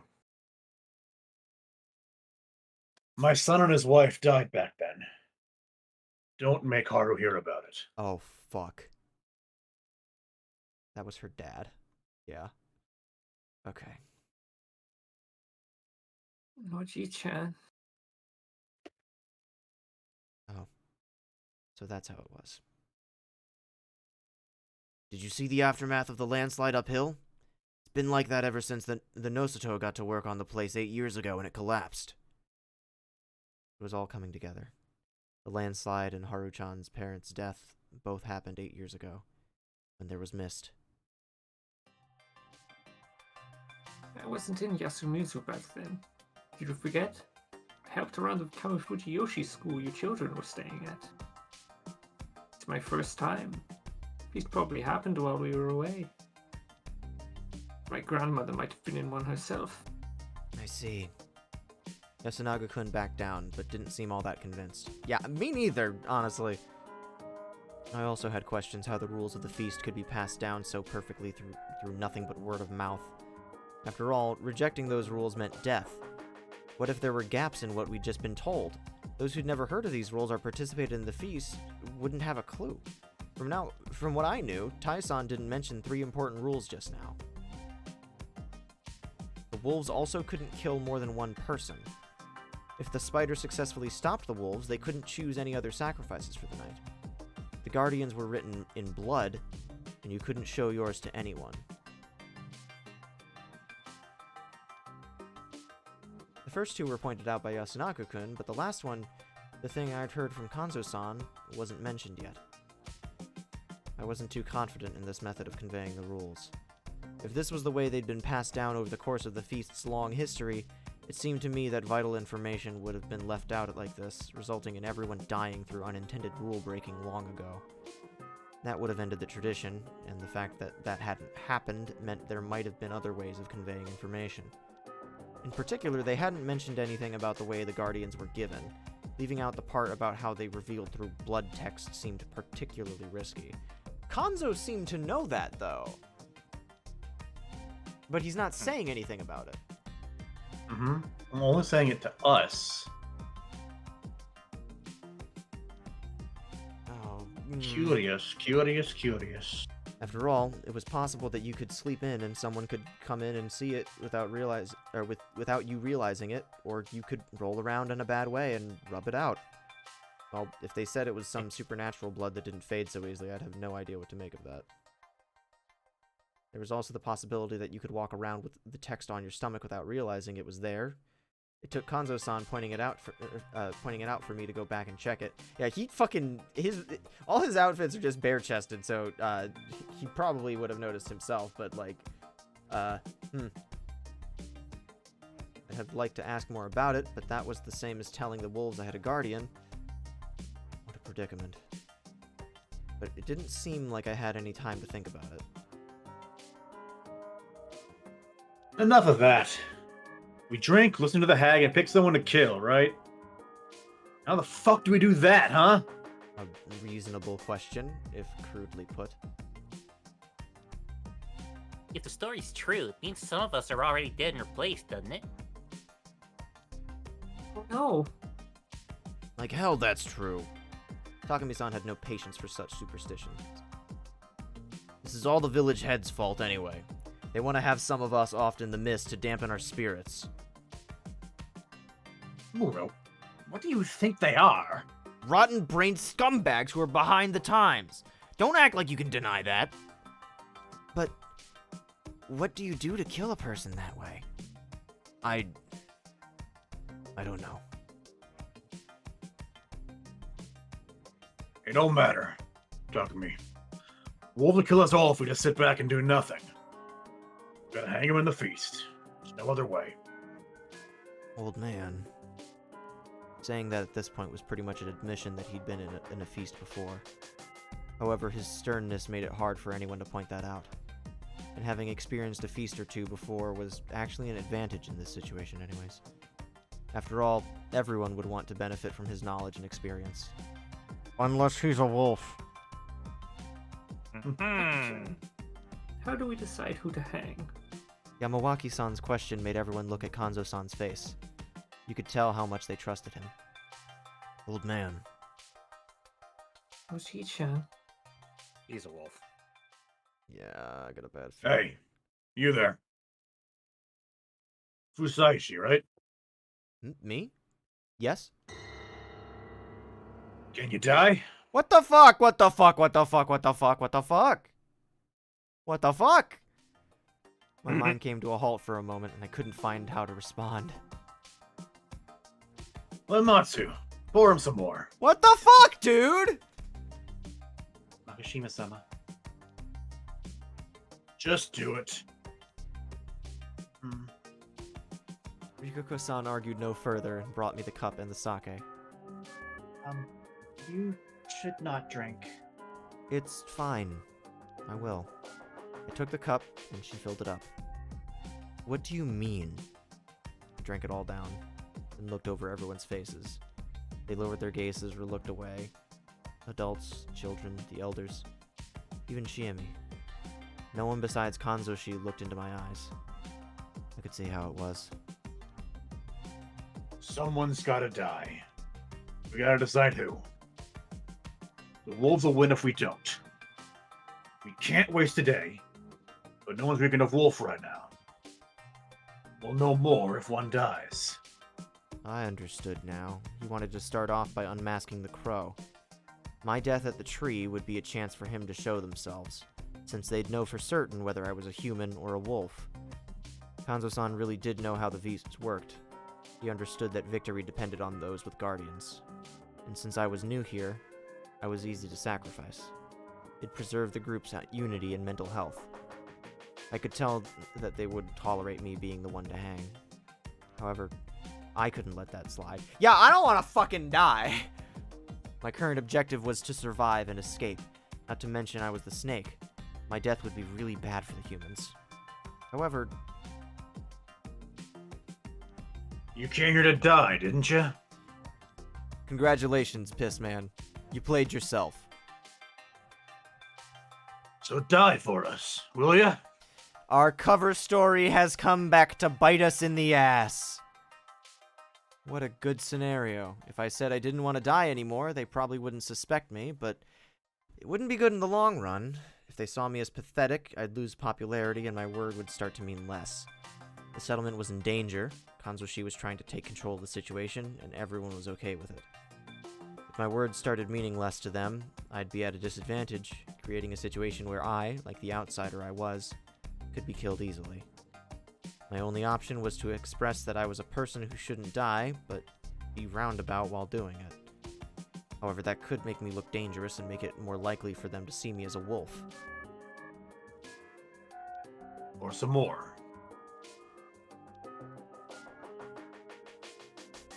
Please do. Oh, so another reason he was making me drink was to get me drunk, making me less resistant to being hanged. Well thought out. Dick.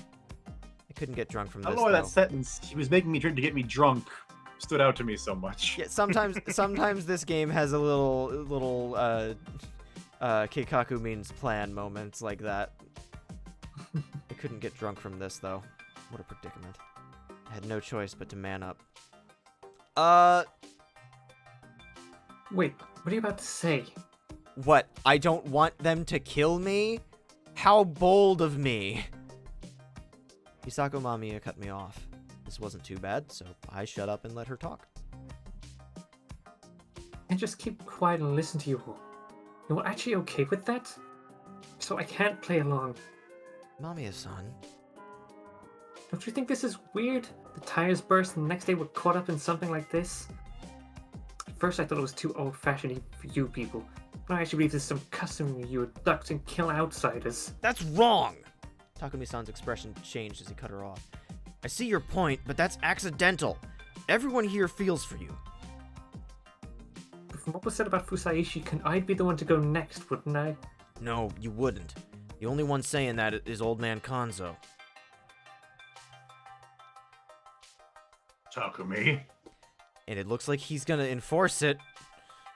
Listen, this ain't the way to do this. We should talk about who's shadier than the rest. No one is. We all reek the same. Except for old Wolfman next to me. He reeks of several other things too. Talking isn't gonna help. We all reek? Even me? Why? It don't matter in the feast. Yes, it does. That's literally how you decide who you're going to fucking hang. The old yet robust man stood up and spoke aloud. There's monsters, Mogus. God damn it! Don't look like it now, but they kill us at night. God damn it. Thank you. That's the feast of the Yomi Purge. You won't win with emotions. Yeah, monsters. What did you get into you, huh? Yoshitsugu, please stop. No, please, take this man down a peg. You live in monsters, hag? I don't.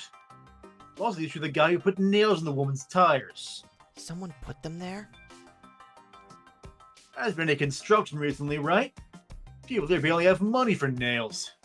It's gotta be on purpose. Are you saying the village heads are responsible? Who else? They want to see people die, so they dragged outsiders into it. Huh. Phew. Seems likely. Preposterous! And too busy for that. Then they sent Not that they would, they're just too busy. They... I mean, yes... Nosuto's here for a reason. I don't think he likes his family all that much. Youngin, you were sent by Higuchi, right? Now, this was bad. He told you anything? Takumi-san, Yoshitsugu-kun, and even Mamiya-san stared at me. Well, Usaishi? They now thought I could have been sent here by the village heads as an agent of theirs. That was a really good script, especially since I actually was the one who burst those tires. Stop! I can't listen to this! Those are all just assumptions! What if you're wrong? Don't tell me it'll all be okay because the mountain will forgive us or something. The music not looping properly is simultaneously really annoying and takes you out of it, but also sometimes it just happens to cut out at really good moments tonally, as like the flow of the scene kind of ebbs, like starts and stops. So would you say that poor loop is making you rage? God! Yes, I would! Congratulations, you've done it. I don't care about forgiveness. We'll hang the wolves and protect Yasumizu. Not gonna ask Usaishi anymore. I ain't planning on harming the journalist. But nothing will change if no one dies. I'm not planning on I won't arming the a woman's journalist. child. She's not getting a gun. That's all I'm asking for. Hang me instead. I just said. Well, that was unexpected. Everyone stared at the stern-faced Chiemi. Yasumizu is about to unfairly kill a new neighbor. Is that what it's supposed to be like? If so, then I hate it. If you need a death, then kill me. Consider it atonement for all the trouble I caused. Jinne, what are you saying? Yes, Kun. I just went and thought about which of us I'd prefer to die. And when Kanzo-ji-chan targeted Haruaki-san, for a moment, I actually thought that seemed fine. I can't forgive that part of me that Yasumizu has made. Blaming yourself for something that you thought momentarily and did not act upon. How very Catholic of you. So if you need someone to die, then kill me, Kanzo-ji-chan. Chinne, stop that. I mean, there are other people who can take his place. He didn't respond. His face was a total blank.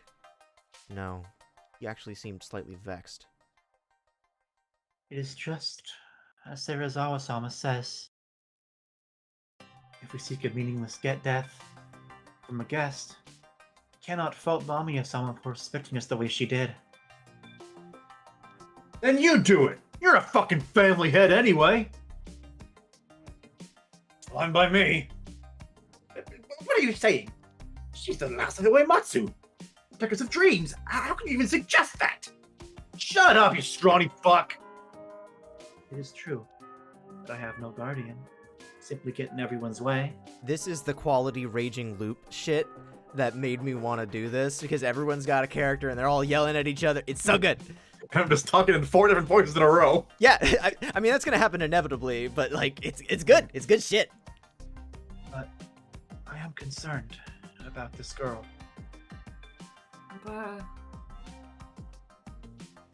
Using the brat to beg for your life, huh? Yoshitsugu, shut up already. And you stop playing the good guy. It's their fault that Mom's... This has nothing to do with Uematsu-san. Stop troubling Mom already. Yasunaga, Yoshitsugu. I was at my limit. Though Kanzo-san's idea was reasonable, it was possible he too was being swayed by antagonism towards the village heads. If they moved based on that, or just some sort of hatred, everyone would just become more emotional. People became wolves without any regard for bonds and relationships. I knew that well. That was why I couldn't let the feast take that turn and become heavily controlled by outside factors. There was also the fact... Yeah, I was gonna say, like you? There was also the fact that I wasn't about to just accept death. Then, could I let the volunteers die instead? I wasn't fond of that idea. Excuse me. I'm a monkey! I might have underestimated the Feast of the Yomi Purge. I couldn't control it at all. There were too many wills clashing from too many people.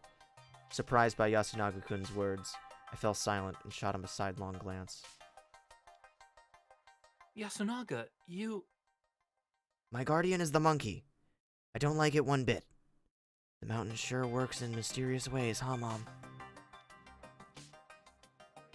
You serious? I am, Yoshitsugu. Kanzo-san, I do believe that we must eliminate the wolves. But if we hang someone based on what happens outside the feast, we'll have major trouble in the future.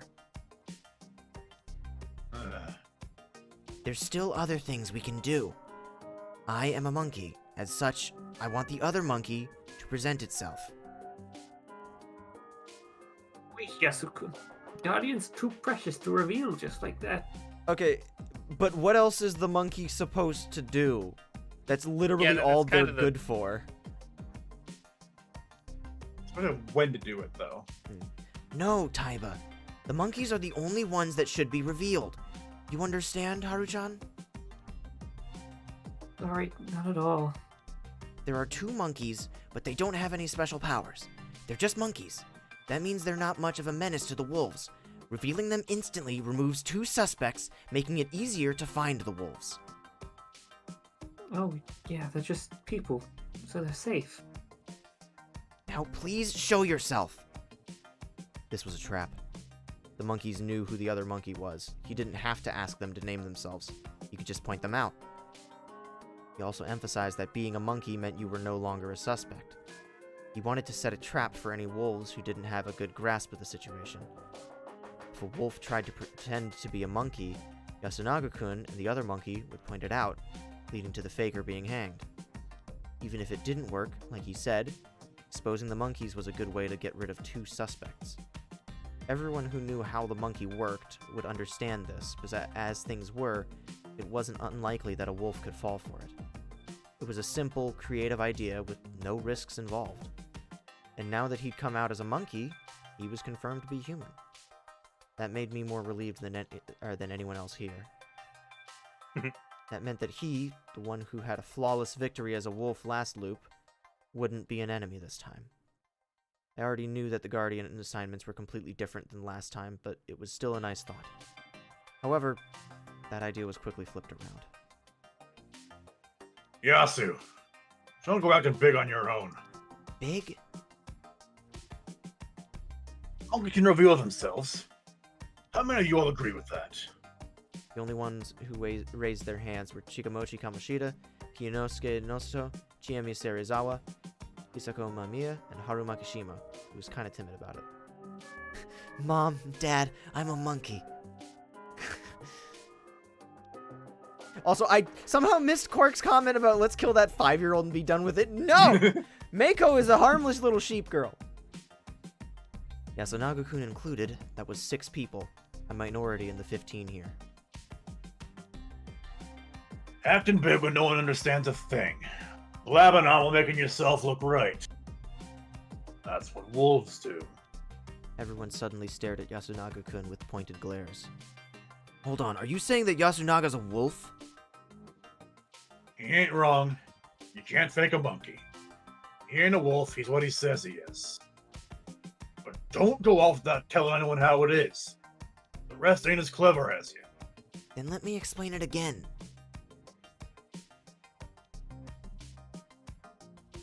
Yasunaga-kun then borrowed Mochi's help to thoroughly demonstrate how 2 groups of monkeys could work. They showed how easy it would be to find out that Mochi, who was playing the part of the wolf, was a faker. So, yeah, if you play the monkey, it won't last long. So it's better to just not. Liars, get the rope. Yeah! See, now I understand. But now that you've explained it, it's useless. Yeah. Oh, fuck, I hit enter too correct. Are there any of you who still don't get it? This time, no one raised their hands. Can we remove the old man and little girl? I'm not sure they understand. No. The 5-year-old must be traumatized like I was. Kanzo-shan shot her suggestion down, and since no one came to support her, she quickly gave up. Her worries were very reasonable. The feast, however, wasn't. Even if some people didn't understand their own roles, the wolves had to die, or there would be no future for the humans. That was the Feast of the Yomi Purge. If they had guardians, their powers might be wasted, and if they were wolves, they had to be killed. I was pretty sure that the people of Yasumizu, at least, were certain that that was how it would go. Everyone gets it. What now, Yasu? Other monkey, please name yourself. No one said anything, which meant that... Apparently, the other monkey doesn't understand anything. Oh, god damn it. Oh, god damn it. Oh, please don't be Mako again. Oh no! Oh. That was a natural conclusion. Oh, Maybe the wolf guy. yeah, that I don't know. That might be worse, actually. However, no. Why aren't you saying anything, Kanzo-san? What? Oh, Old man, you're a monkey? Hmm. Really? What a relief. Got a chance, human. How promising. So he's gonna be around for significantly longer than he was in last loop. Congratulations, Dragoni. Your Or he'll survival just rate die instantly or again. he'll get killed immediately. of monkey, a finger on the monkey's paw curls. Yeah, anyone that's confirmed human is a very good target for the wolves. They maintain a level of suspects that to hide it with themselves in, Mhm. and they just so someone that's human is definitely not on their side. So get them out of there. Yeah.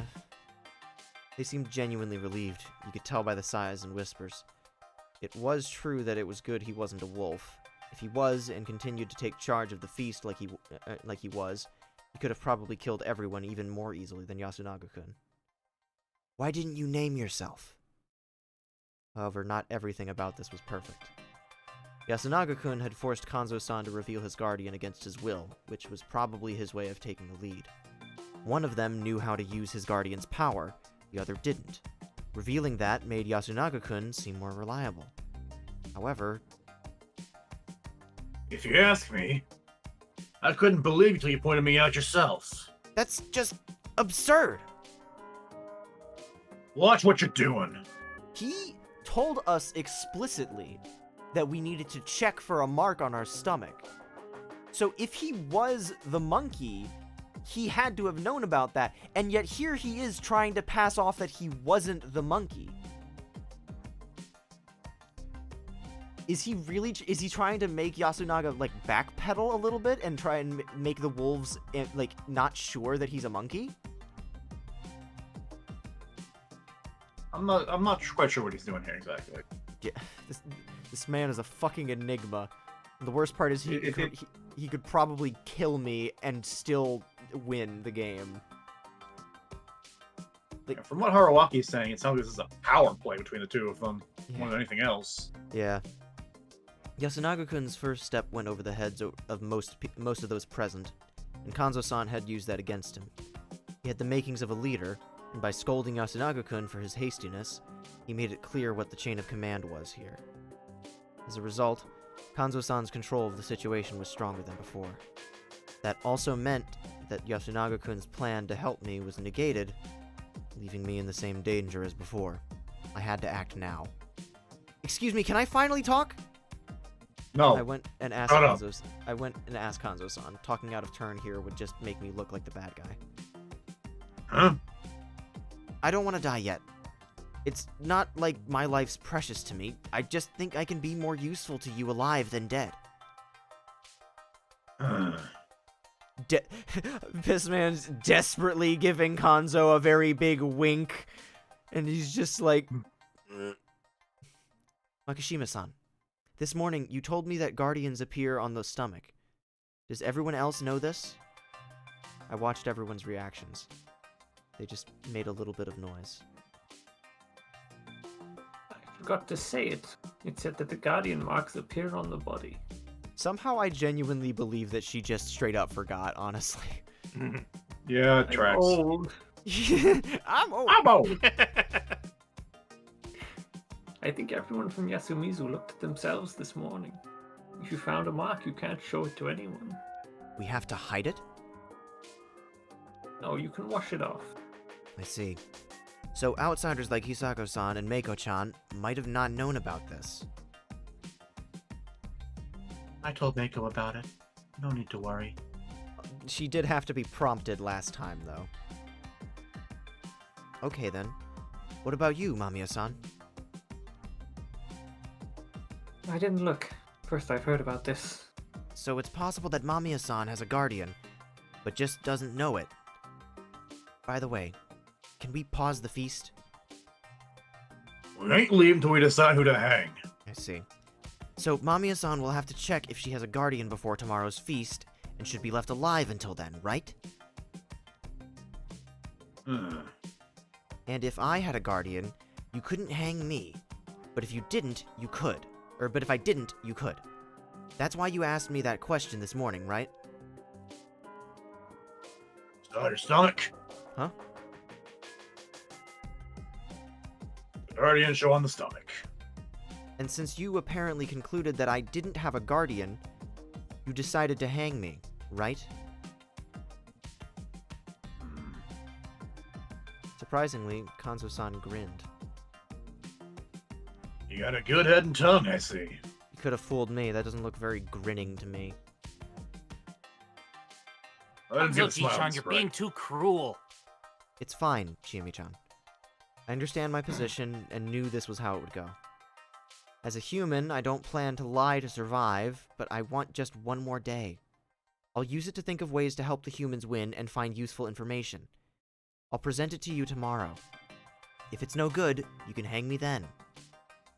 I didn't mention that I had a guardian or whether the info I would present was based around guardian powers or simple strategy. I was weasel wording like mad. However, it was important to express some sort of self-sacrificial spirit in this situation. Haruaki-san. The effect was the same as when Chiyomi did it. Not everyone here agreed that someone should die for the others, but this was a situation where everyone's lives were in danger, and here I was, showing acceptance of my position. Everyone here could tell it wasn't something a wolf would do. The wolves were more likely to hide among the silent ones, not the ones who told the others to kill them. If everyone agrees with his words, the one we should hang should be anyone besides the monkeys, Kanzo-san and I, Fusaishi-san, or Mamiya-san. Not what I'm called. Fuck, did I misread? The first time, then you corrected yourself. Yeah. No one objected. Do that then. Oh, do that. Just kill literally anyone else. I don't care who. Jesus, dude. I was in for a hell of a time at tomorrow's feast. However, the day I'd bought should have been enough to open up a path for me. What do we go for then? Why don't just take out village heads? Yoshitsugu, shut up! Not gonna be me. You don't like him either, do you? If you hang someone because you don't like them, you're the same as them, damn it! I just want to see something burn. Yeah, a lot of these feasts come down to, like, this is really gripping stuff, but I have to know which one of these guys is gonna get the axe. Yoshitsugu-kun complained a bit, but then fell silent. He probably understood his point. I have a suggestion. Say it, Nosato. This isn't getting us anywhere. We should choose one by popular vote. Don't you agree, Sir Makishima? Huh? What the hell? That's insane! I ain't choosing like that! It's not insane. Do you have any other way to get the consensus of so many people? We can talk it out and decide then! Akamine-chan, I understand how you feel, but can we really kill by popular vote? Mi-chan, what do you think? I agree with Nosato-san. You too? That works. Everyone was stunned that they'd accepted Kiyonosuke-shi's proposal. Uematsu, got something to write on? I'm sure we do. But eventually, everyone agreed to it. At least they're doing it, presumably, like, like, blindly this time and not making everyone fucking point at each other. That was fucking insane. They must have understood that this was how it had to go. There was place for storage deeper inside the hall. That was probably where the sake and cup were kept. The inkstone case they kept there had fresh paper inside, and by Kanzo-san's command, Rikako-san began writing down what she had to.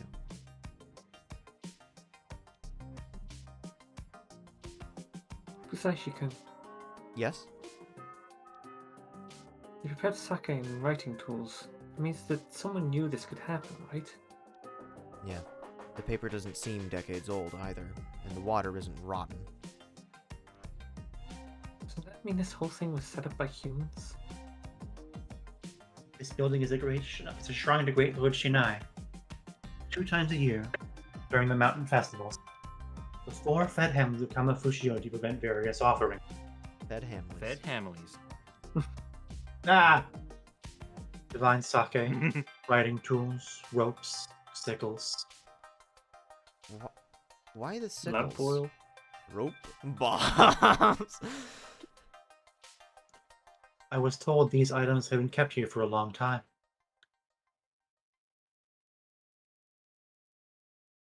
Means they weren't just for this time.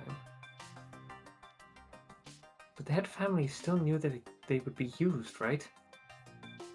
I know nothing of that. I'd been married into the Hikuchi family for almost a year, but I never heard of that. Oh, I never mentioned that, did I? So that's how it was? Well, I was in the same situation myself for a while, but I never heard anything about that. Who tell you of all people? No one want to share their secrets with you. I don't want to hear that from you, Uncle. Sounds complicated.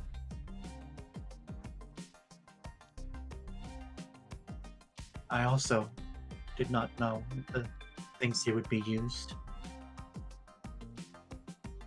There might be something that only the Miraguma know. Miguruma, or perhaps only a select few of the village heads. Good night, Quark. Oh, good night, Mwah. Quark. Tucks Good you in. night. Tucks you in with a little kissy on your forehead. You lying bitch! You're the head of the Uematsu! Yoshibu, she's writing. What? You wanna go, old fart? Yoshi, cool off. You too, Takamine? Chicken shit! Old man, I can't say I don't understand him. Mamiya has a point.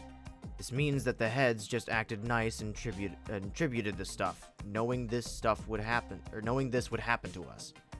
Uematsu, you sure you don't know anything? You can just say it. It'll all make sense then. I really had a feeling that God would soon rise again. Oh boy. Sudden loud noises. They were caused by Chiemi and Haruchan. No way! But no, I really... God is...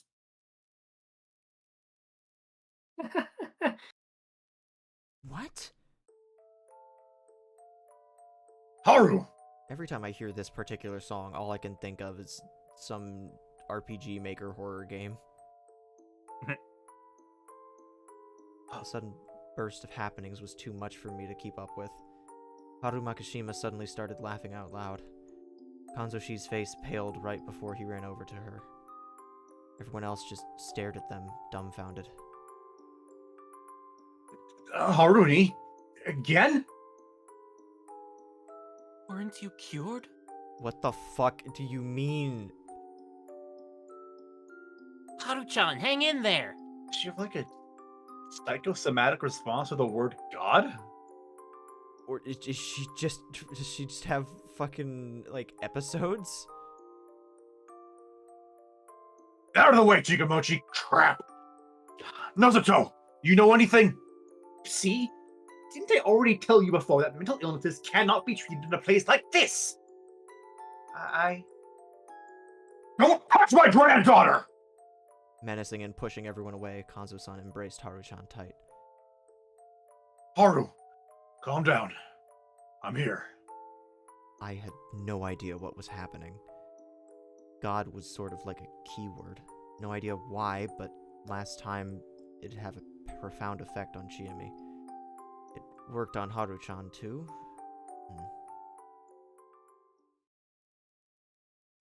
What did you hear? It had actually happened before.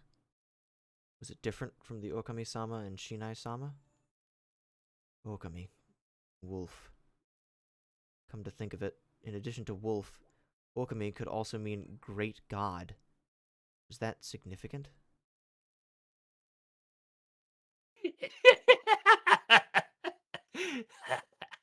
The wolf is coming. Not now, you old fart! Takumi-san, no violence. Please, just this once. Thus I offer homage to Shinai the Almighty, so peace may come to pass. Thus I offer homage to Shinai the Almighty, so peace may come to pass. Man, things were getting out of hand. Still, Haru-chan eventually calmed down, and, albeit still delirious, began talking normally. What? Did I collapse? Anemia? Keep it together. Ji-chan? By the way, Chiyomi, too, had long since recovered, and she was now acting like nothing had happened. Why were they so ready to accept the feast itself when they freaked out like normal people over their own family and fellow villagers acting so weird? I could understand being scared of monsters. Curses, too, for that matter. But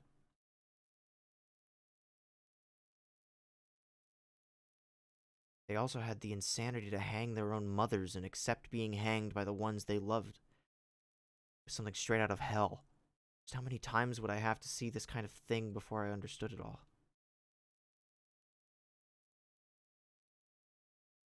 I'm done writing. We'll get back at it in a moment. Climax was drawing near. Rikako-san had written a list of all the people participating in the Feast of the Yomi Purge. The penmanship was nice, and the order was proper. It felt kind of like a petition or something. We'll vote starting from the end. Uematsu, you record who's voting for who. Jimmy, Yasunaga, you think she's doing it right. So they are doing it publicly, what the fuck? It's All right. this is an information game. The more information you have, That is the true. better chances you have of succeeding. But, fuck, man. It completely ignores the, interpersonal costs of Yeah. voting to kill your friends and family. Yeah. But from a logical perspective about the optimal play conditions of this game, this is the right move. Shit, it feels bad, man. Okay.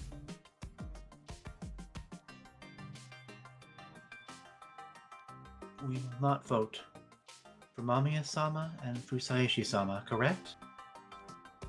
That's what I'll do, but you decide on your own. Thanks. That sounds fair to me. We should think about what they said and decide to whether we agree by ourselves. That's democracy. I love democracy. Uncle, you're kissing Haru-chan's grandpappy's ass now? I'm simply saying what I think is true. Let us begin. This is how you act when you're about to choose who to kill? Must hang. Thanks, Ty. Very cool. This is wrong. It's a real crime. Hisako-san was very normal. I like that. However, I didn't think it'd help her survive for long. God, she's gonna Very die next, normal. isn't she? Probably, yeah. Who are you choosing, old fart? I had no idea if he understood the situation, but he did point at someone. Specifically me. God, fuck. Dude. Huh? You wolf. Kiriko-san, one vote for him. Yes. This really is wrong. Why does everyone's vote have the same value? Yeah, this guy is very senile. I don't. Ugh. If you don't get it, then shut up. What is it that I don't get? Tell me. Mamiya-san, everyone must have the same voting power. I mean, if there was a way to remove it, the wolves could use it too. If you could use reasoning to remove someone's vote, that would be another thing for them to take advantage of. It'd probably work against you as well. After all, we probably have a number of people here who think that outsiders shouldn't vote. Jamie grumbled while some others gave disgruntled frowns. I mean, Ugh. we do literally see that exact thing happen. I know it's unfair to you, but in order to protect Yasumizu from all this, we can't avoid putting our lives on the line. You want to survive, sure, but that's the attitude of a wolf. A human must not be against getting hanged. Unless you have a guardian, anyway. Pick right after this is over. Good. Next. Matsu, I'm voting for you. So that was his choice, huh? Do you have a reason for that? Not really. Felt like it, I guess. Huh? It's not that weird, is it? Kanzo-san thinks that everyone's suspicious, but also believes that we must sacrifice someone.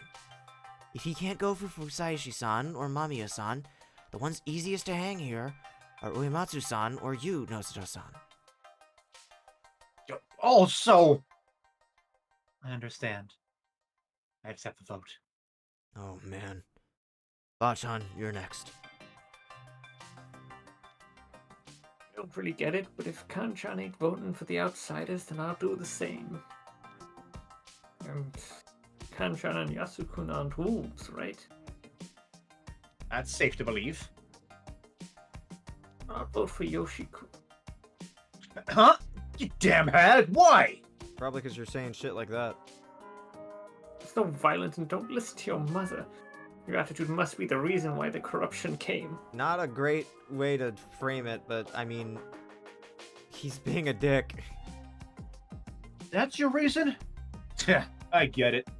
So you're a wolf who just wants to kill everyone you don't like. To be perfectly honest, though, I think everyone's been at a party or something like that, and we start playing Mafia, and someone just starts being a huge dickhead, and everyone just agrees to vote them off. I mean, I'm in this case, next. it'd be Haruaki who's being like super cold and rational about things. Yeah. I'm voting for Meiko. Jesus, Takumi. Muro-sama. She came to us at this most inconvenient time, and we don't know anything about her. It's too shady. He's so little. I know, but what are we supposed to do if she's actually a wolf? Seemed like he had a point at first glance, but Just so you know, I don't believe in monsters, but for all we know, it's possible we really will die if we don't follow the rules. you know what this reminds me of? It reminds me of Ready or Not. Not the game, the film. Where God, we should watch that movie together sometime. It's really good. Add it to the list. The list. It's a horror movie, so it'd be a good Halloween experience, especially because it's like not super duper like. There's a lot of comedy elements to it. It's good anyway, but there's a curse, and the level of realness of the curse is left ambiguous for the entire time, and it's really strange. It's really cool though. Don't worry, if it comes to that, I'll hang her alone. That's all I'll say. Kaori-san, you're next. Yasunaga, can I refuse to vote? You shouldn't. This is the only way for humans to fight the wolves. People who don't vote could be considered silent supporters of the wolves. Who will you vote for? Can I speak up before it's my turn? If you want. I'm planning to vote for Nosuto-san. But what? No one's shady yet. I agree with Kanzo-san on that. And since it's possible the village heads know something, you're entirely deserving of our suspicions, Nosuto-san. Uematsu-san might be the same in that regard, but she moved to Yasumizu 3 years ago, while you only came here recently. That's enough reason to think you might know about this. That's all, really. It's nothing personal. I see. So Yasumizu's hatred of Kamafushi goes bone deep. I'll have to change my outlook a bit. Then I will vote for him too. Not that. Oh. I thought as much. And I believe I understand your family to a certain extent. But hanging me will be a waste of a day. Keep that in mind. My turn. I... Place your bets. I think he's gonna vote for the old wolf man. I'm debating whether he's like bitter enough to go for Yasumizu. Mm. Not Yasumizu. Yasunaga? Yasunaga, yeah, different Yasu. Mhm. The wolf guy does make the most sense. Yeah. That is probably who I would vote for in this case. I would actually argue against hanging someone today at all because there's nothing to go off of. Yeah, But- you never vote someone off off on the first one. Hmm. But you know what it also reminds me of is he was the one that pitched the old Wolfman the first time, if you remember. Mm-hmm. Uh-oh. I am voting for the new arrival. Seriously? Uncle, you're not kissing the old guy's ass anymore?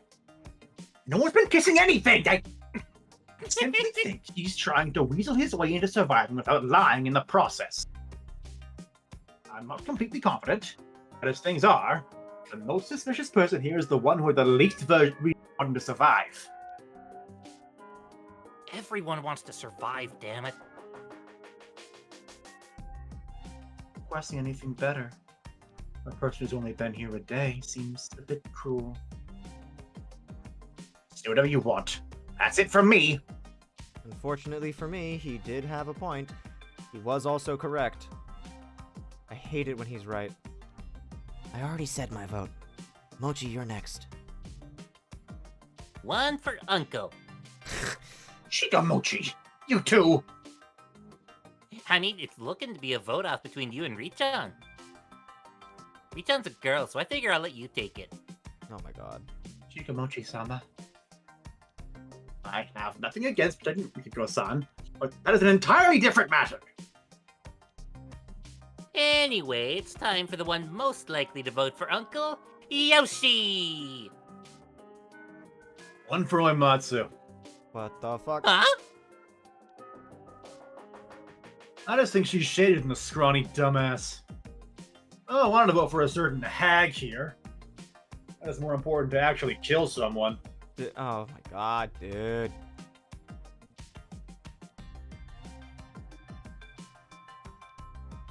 You do the same, Chine. I don't think Jimmy. I don't think Yoshitsugu is a wolf or anything, but he is being like frustratingly difficult for this entire process. And Again, that's his entire personality. yeah, I think the only thing that's going to get him to actually be helpful during any of these feasts is either Yasunaga or Kaori dying. And even then, I think he's not going to be making rational decisions either way. That makes sense. He is kind of fucking us up. And if he gets voted off or killed in another way, then that means Kaori's fucking useless. So that means that we'd lose Worse than two. useless. Yeah, no, like actively Actively hostile. hostile. Yeah. So, fuck. That's two different ticking time bombs in this, even amongst humans, potentially. I'm voting for you, Yoshi-kun. What? Wait. What? Huh? Yoshi-kun, if you really aren't a wolf, you should stop picking fights with people. That's what I'm saying! There's no guarantee that the wolves are all Kami Fujiyoshi's people or the elders, you know? There's no proof that you aren't a wolf either.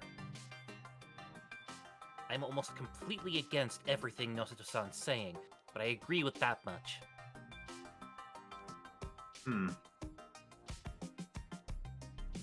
hope it's not you, but maybe my vote will encourage you to knock it off.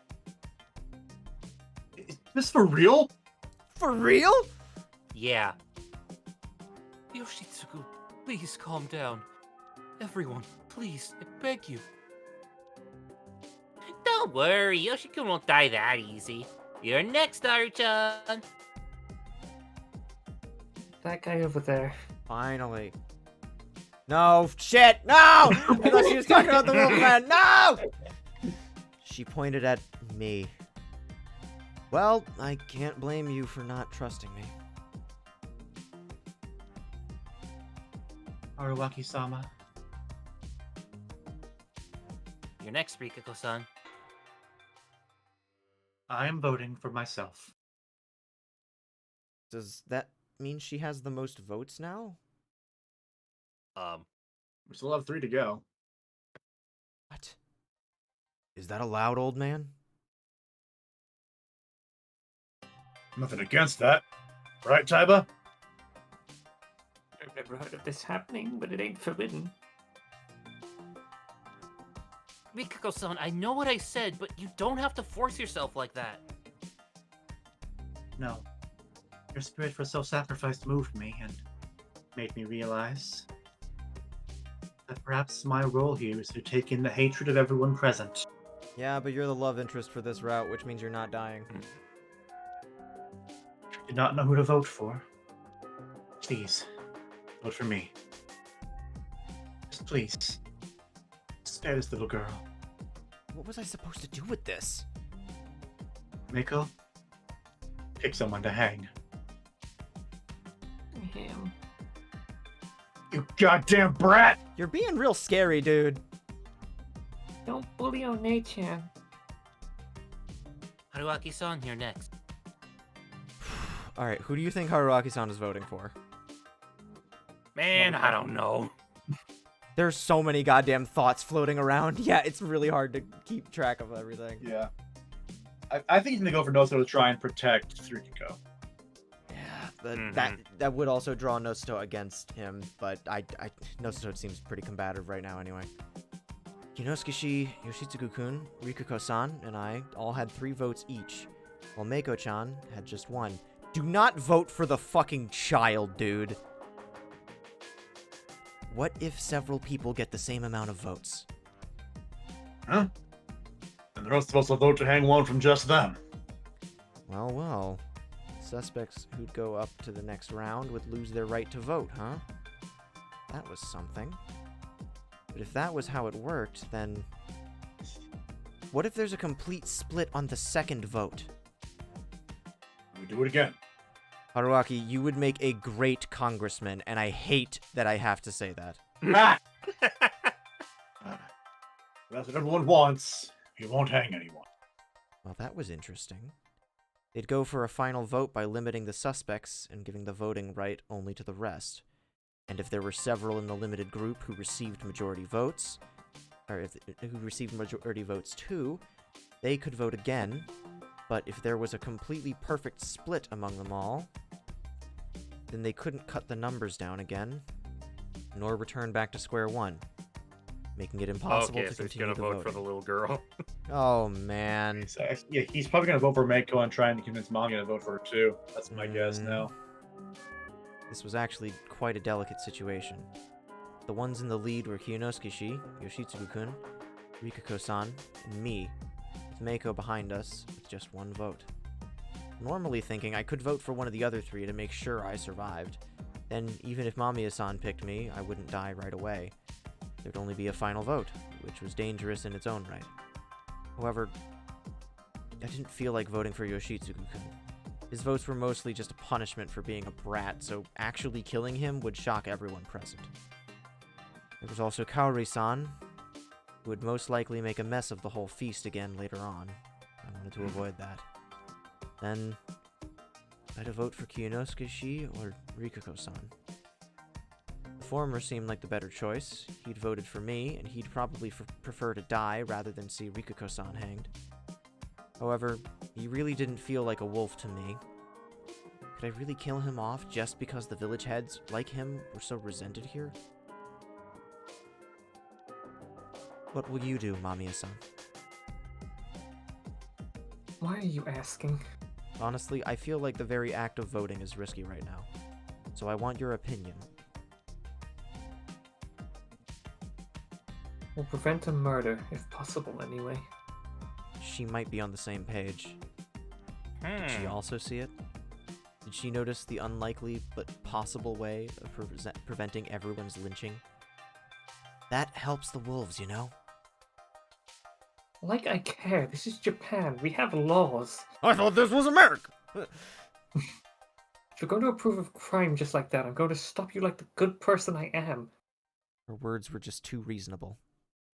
Honestly, I feel like a number of you here are voting to make a certain something happen. I mean, you wouldn't normally get votes spread out so evenly. Would a death in a situation like that really be a vote by consensus? Yeah. I didn't think I'd get a response. I had to think this through. In most situations, hanging someone was the way to make progress.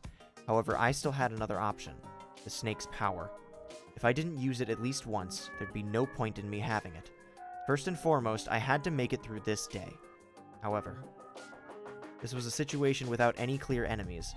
If we picked someone arbitrarily, wouldn't it be bad for us in the long run? I couldn't help questioning that course of action. Well, there was no point in lying to myself. Honestly, I just really wanted to exploit this loophole in the rules. If you're hesitant, vote for me, not Mako. Oh god, Rikuko's gonna be pissed. Rikuko-san went and emphasized that. How about I do anyway? She really didn't have to worry though. Mako wouldn't die no matter what happened. Even if the remaining 2 votes went to her, she'd just become another option in the final vote, and the candidates would either be me or one of the village heads. Rikuko-san would become a good dumping ground for votes. After all, she voted for herself and suggested the others do the same. She was by far the closest one to death. What she did was pretty much suicide. Did she have suicidal tendencies or something? She did seem a bit dim in certain ways, but not completely simple and idiotic. Huh? Wow. If you are hesitant, vote for me, not Mako. Why the emphasis? And why then? Oh. Yeah, I guess I couldn't kill Rikuko-san or Mako after all. That left me with only one answer. I vote for Mako. Mamiya-san voted for her too, meaning we had 5 people with 3 votes on them. We would then start a final vote centered around them. There were 15 people here. According to the rules Kanzo-san described, the 5 candidates would lose their votes, so only 10 would get to vote. That made for a very special situation. It was the key to creating a very unlikely situation where no one died. By the time my turn came, there were 4 people with 3 votes. If Mamiya-san gave the votes off to someone else, the final vote would only have 4 options and 11 voters. There was no way to divide them equally. Someone would have more votes, and we'd certainly have a hanging on our hands. It'd be fine if the split turned out to be something like 2-3-3-3, resulting in a final vote, assuming the one who got 2 got their vote back. But if it was something like 1-3-4-4, and those who got 4 would be voted on again, you'd either have 13 or 11 voters, an odd number regardless. However, there were 5 suspects and 10 voters now. If the votes were split evenly at 2-2-2-2-2, the voting would be cancelled and no one would be lynched today. Mamiya-san had realized this too. That was why she hadn't hesitated to vote for Mako. That left us with another problem, though. After all, the sacrifice was as good as decided. Can we just vote for the same person? Crap. Kanzo-san was going for it.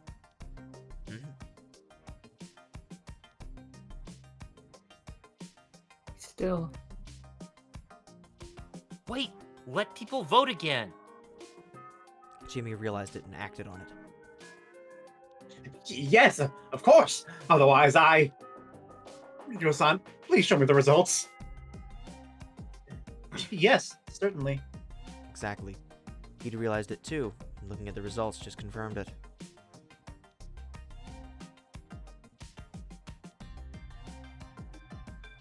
You don't need to read all these. No, I'm not. I was not planning on doing that.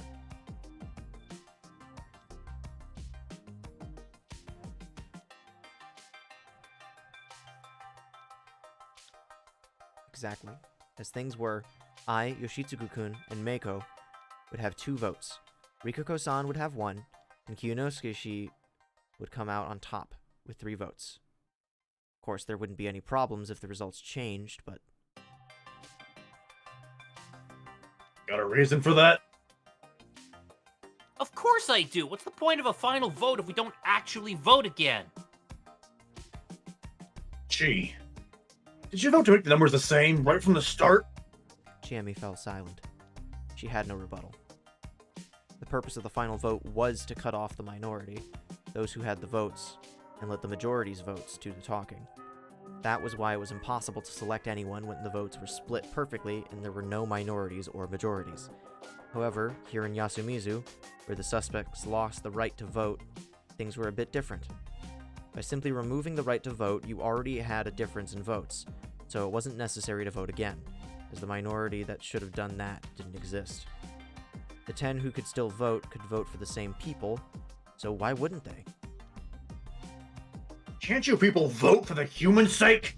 Those words rang powerfully in the ears of Yasumizu's inhabitants. People had to put their lives on the line for the human's sake. This isolated society considered that the right thing to do, and voting again was a sin. Who would insist on committing that sin?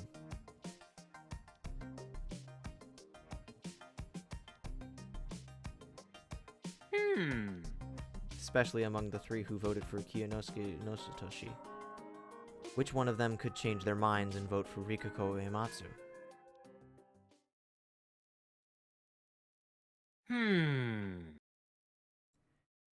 There were actually only 2 ways left. Would Mochi change his mind or not? Well, yeah, honestly, this doesn't seem like it happens often. Kinda interesting. Alright, I'm switching to Richan. Chikamochi! Old man, stop! Kanzo Makishima, she stood up and clenched his fist, but Takumi-san went after him just in time to stop him. That's just how Chikamochi is. You know that. If he ends up helping the wolves because of it, he's a traitor. I know that. But you're feeling it too, right? Come on. Everyone here was gloomy and tired. They wanted to end this and leave as soon as possible. Sorry, it's just that none of us are as prepared for this as you are.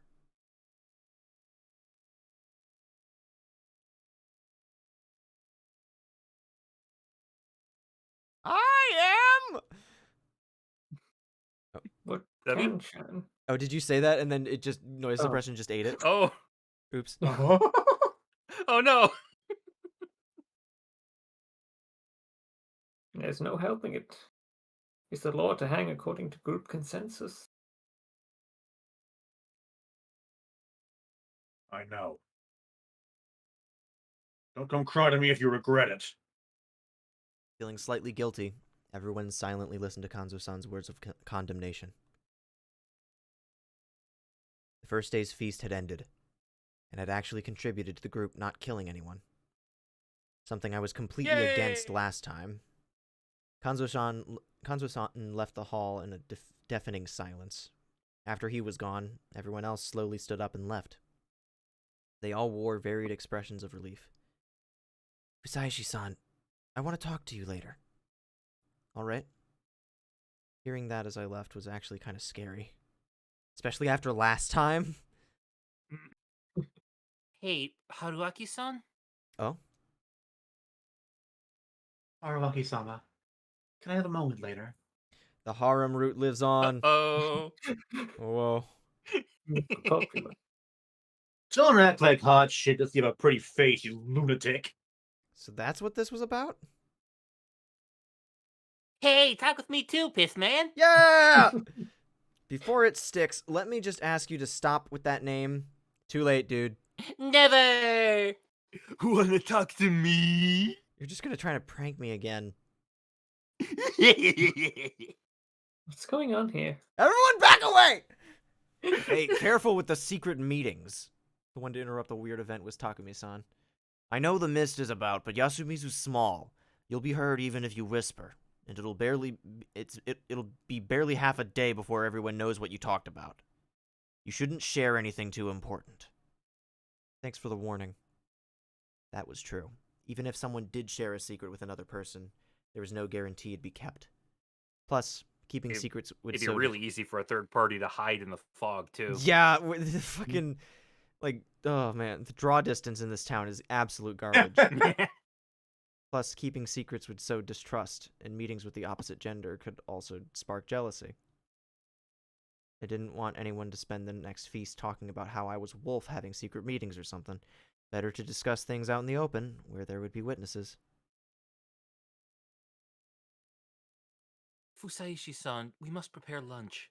Are you good with a knife? Check this shit out, and he does, like, the fucking stabbing trick all around his hand, like, at, like, light speed, and she's like, that's not what I meant, asshole. Somewhat.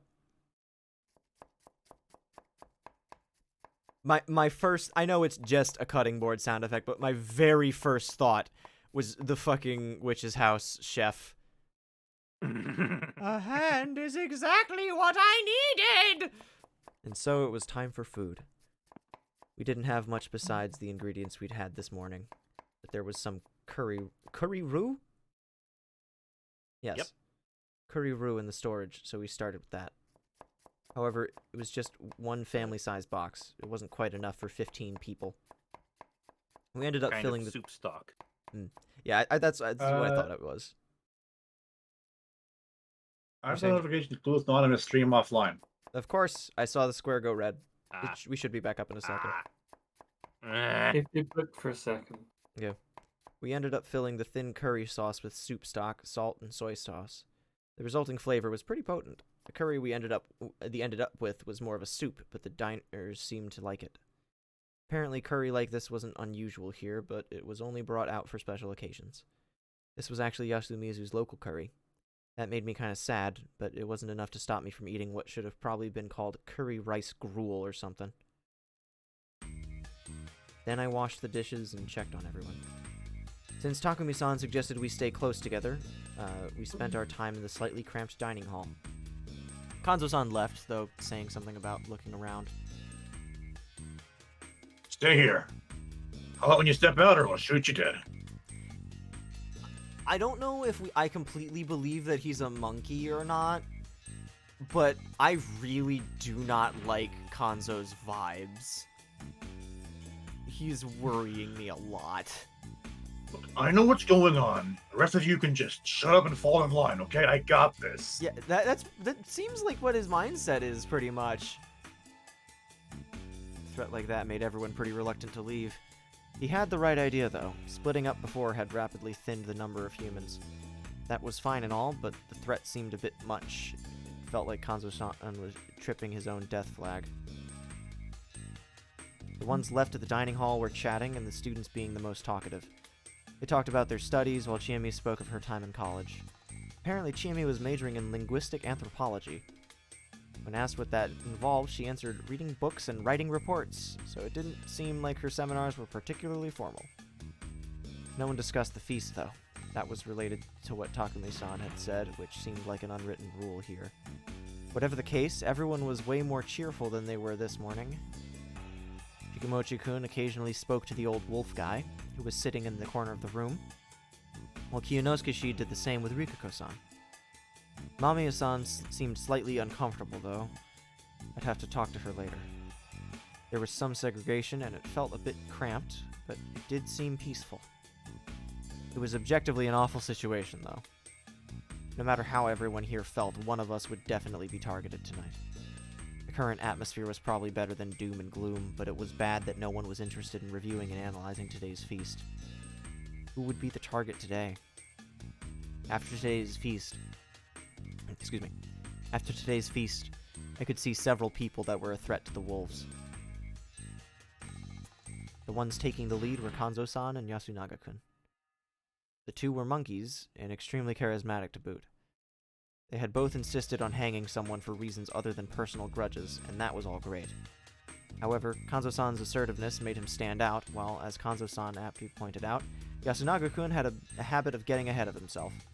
It wasn't good that there was some sort of rivalry between them. Kanzo-san normally commanded a lot of respect, but the young ones, like Yoshitsugu-kun and Mochi, had a tendency to rebel. The humans' ultimate goal was to wipe out all the wolves, but since their lives were on the line, they could easily switch priority to taking the lead.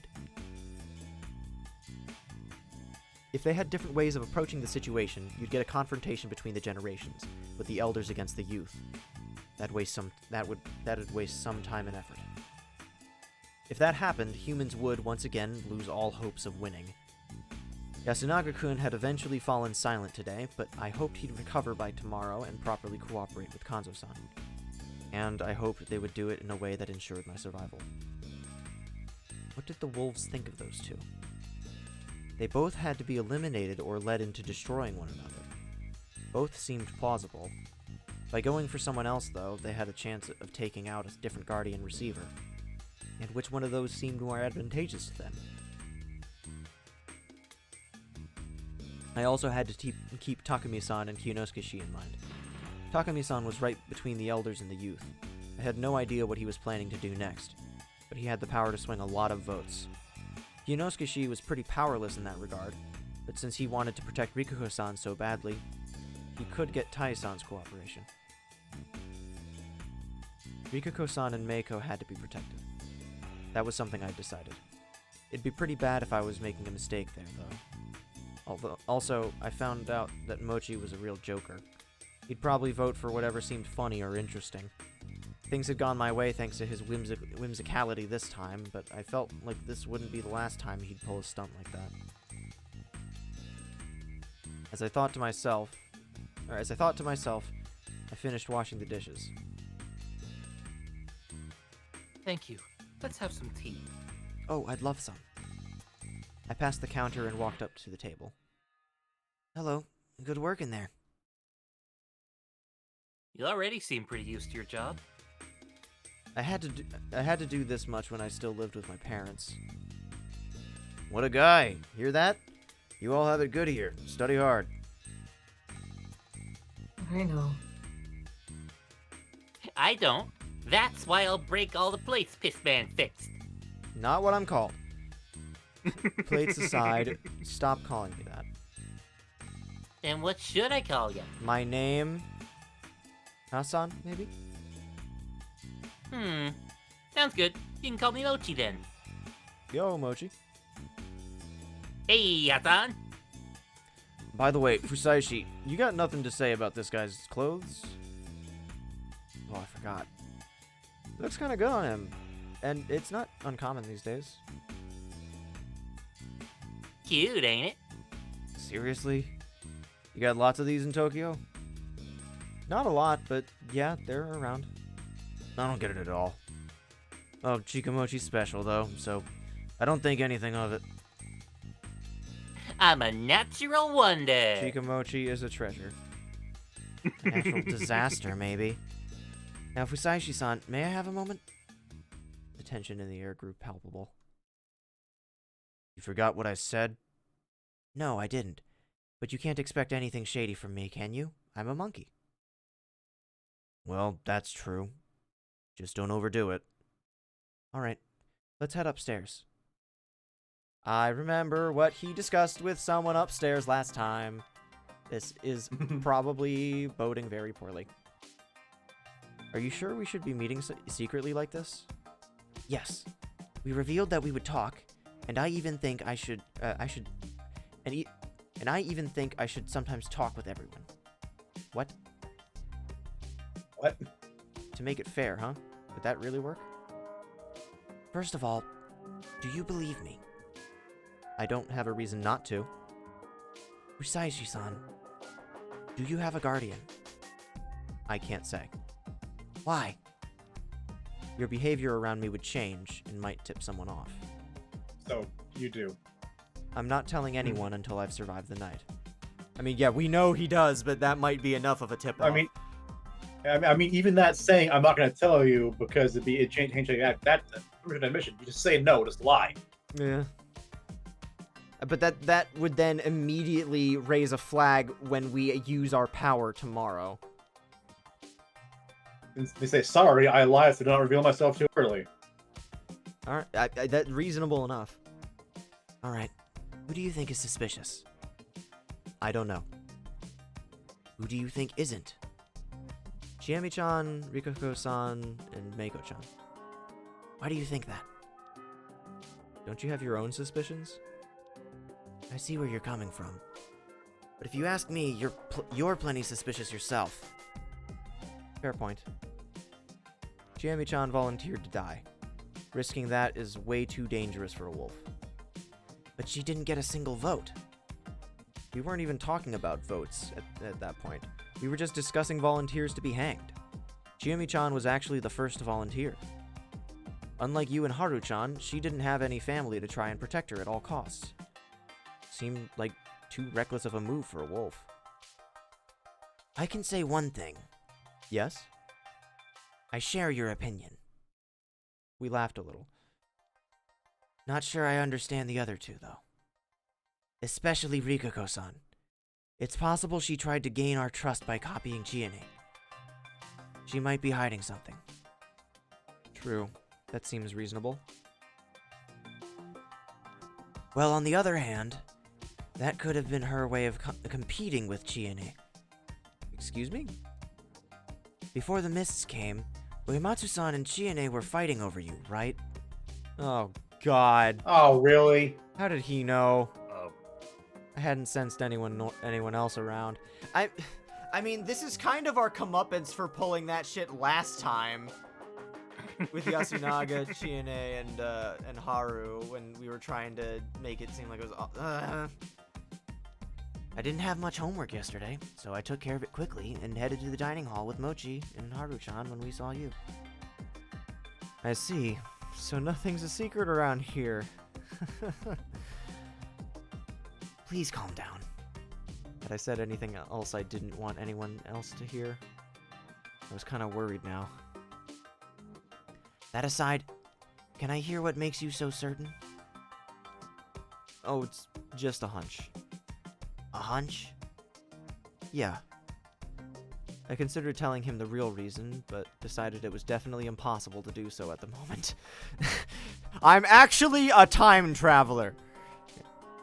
No one's listening. Seriously, it's just a hunch. Also, that's not exactly accurate. You're listening, and you also proved the exact thing to be the case earlier when you said you overheard us talking. Well, that's true. That's probably the right way to approach this. Honestly, even mentioning Meiko-chan in this conversation felt like a mistake. I could only hope he didn't look too deep into it.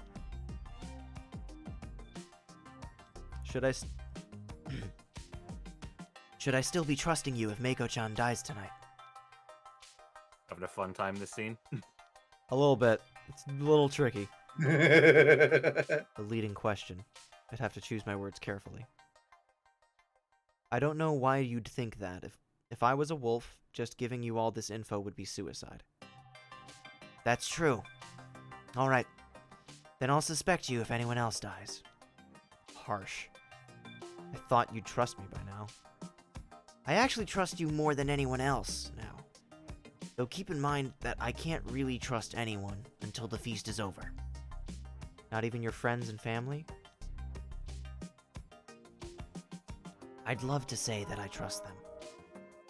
But looking at what happened to the Makishima family, I can't let myself be so naive. So he had doubts about the official story too. Also, ignoring whether it was done by a human or not, someone's already died. If someone else dies tonight, and the culprit doesn't present themselves, we can assume that they accepted their role as wolf and have begun killing and deceiving the humans. It's probably not what standard law would say, but this is a dangerous situation where doing such things comes with certain punishments. I see. So you've already justified it, huh? Justified. I guess you could say that. I couldn't handle any of this if I wasn't convincing myself that I was right. Yeah, that tracks with what he said last time. Some wanted to survive even if it meant bending what was right, while others didn't want to discard what was right even if it meant death. Which one of them was more human? Are you planning on being a lawyer or something? Well, I did consider it, but that won't happen now. Why are you so certain? If I survive, it'd be because I hanged the wolves. Yasunaga-kun was smart, but at the same time, he was the sort of perfectionist who wouldn't settle for knowing only part of the truth. I was kind of worried. He could get lost in his own theories, making him unreceptive to other ideas. Yeah, I see your point. That's it from me. This whole situation is difficult, even for us locals. I can't imagine how bad it is for you. Well, at least I don't have much to lose here. Mamiya-san, on the other hand, I don't want there to be any unnecessary casualties. I hope she comes to understand that, among other things. I'll be careful when dealing with her. You should be careful when you don't butt heads. You should be careful you don't butt heads with Kanzo-san too much. That's true. Though this did help me earn some of Yasunaga-kun's trust, I resolved not to have any more secret meetings. Whew. That was heavy. Doesn't hurt that it was all me. Oh, God, my back is aching from carrying that fucking scene. Ugh, it's a shame that the only fucking scene in the game where Haruaki will not pipe up is gone now. So I'm just fucking in it for the long haul. Good luck. How much longer do you think we'll be going for? I was gonna say now might be the best time to stop it. I don't know when the next scene is gonna wrap up. Good point. Yeah. Okay. Yeah. All right, let us save. Save. Save Don't forget game. to save frequently. This game's already got it covered, but yeah. All right. Title.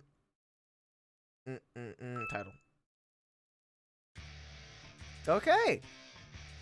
We didn't get a single ending tonight. That's weird.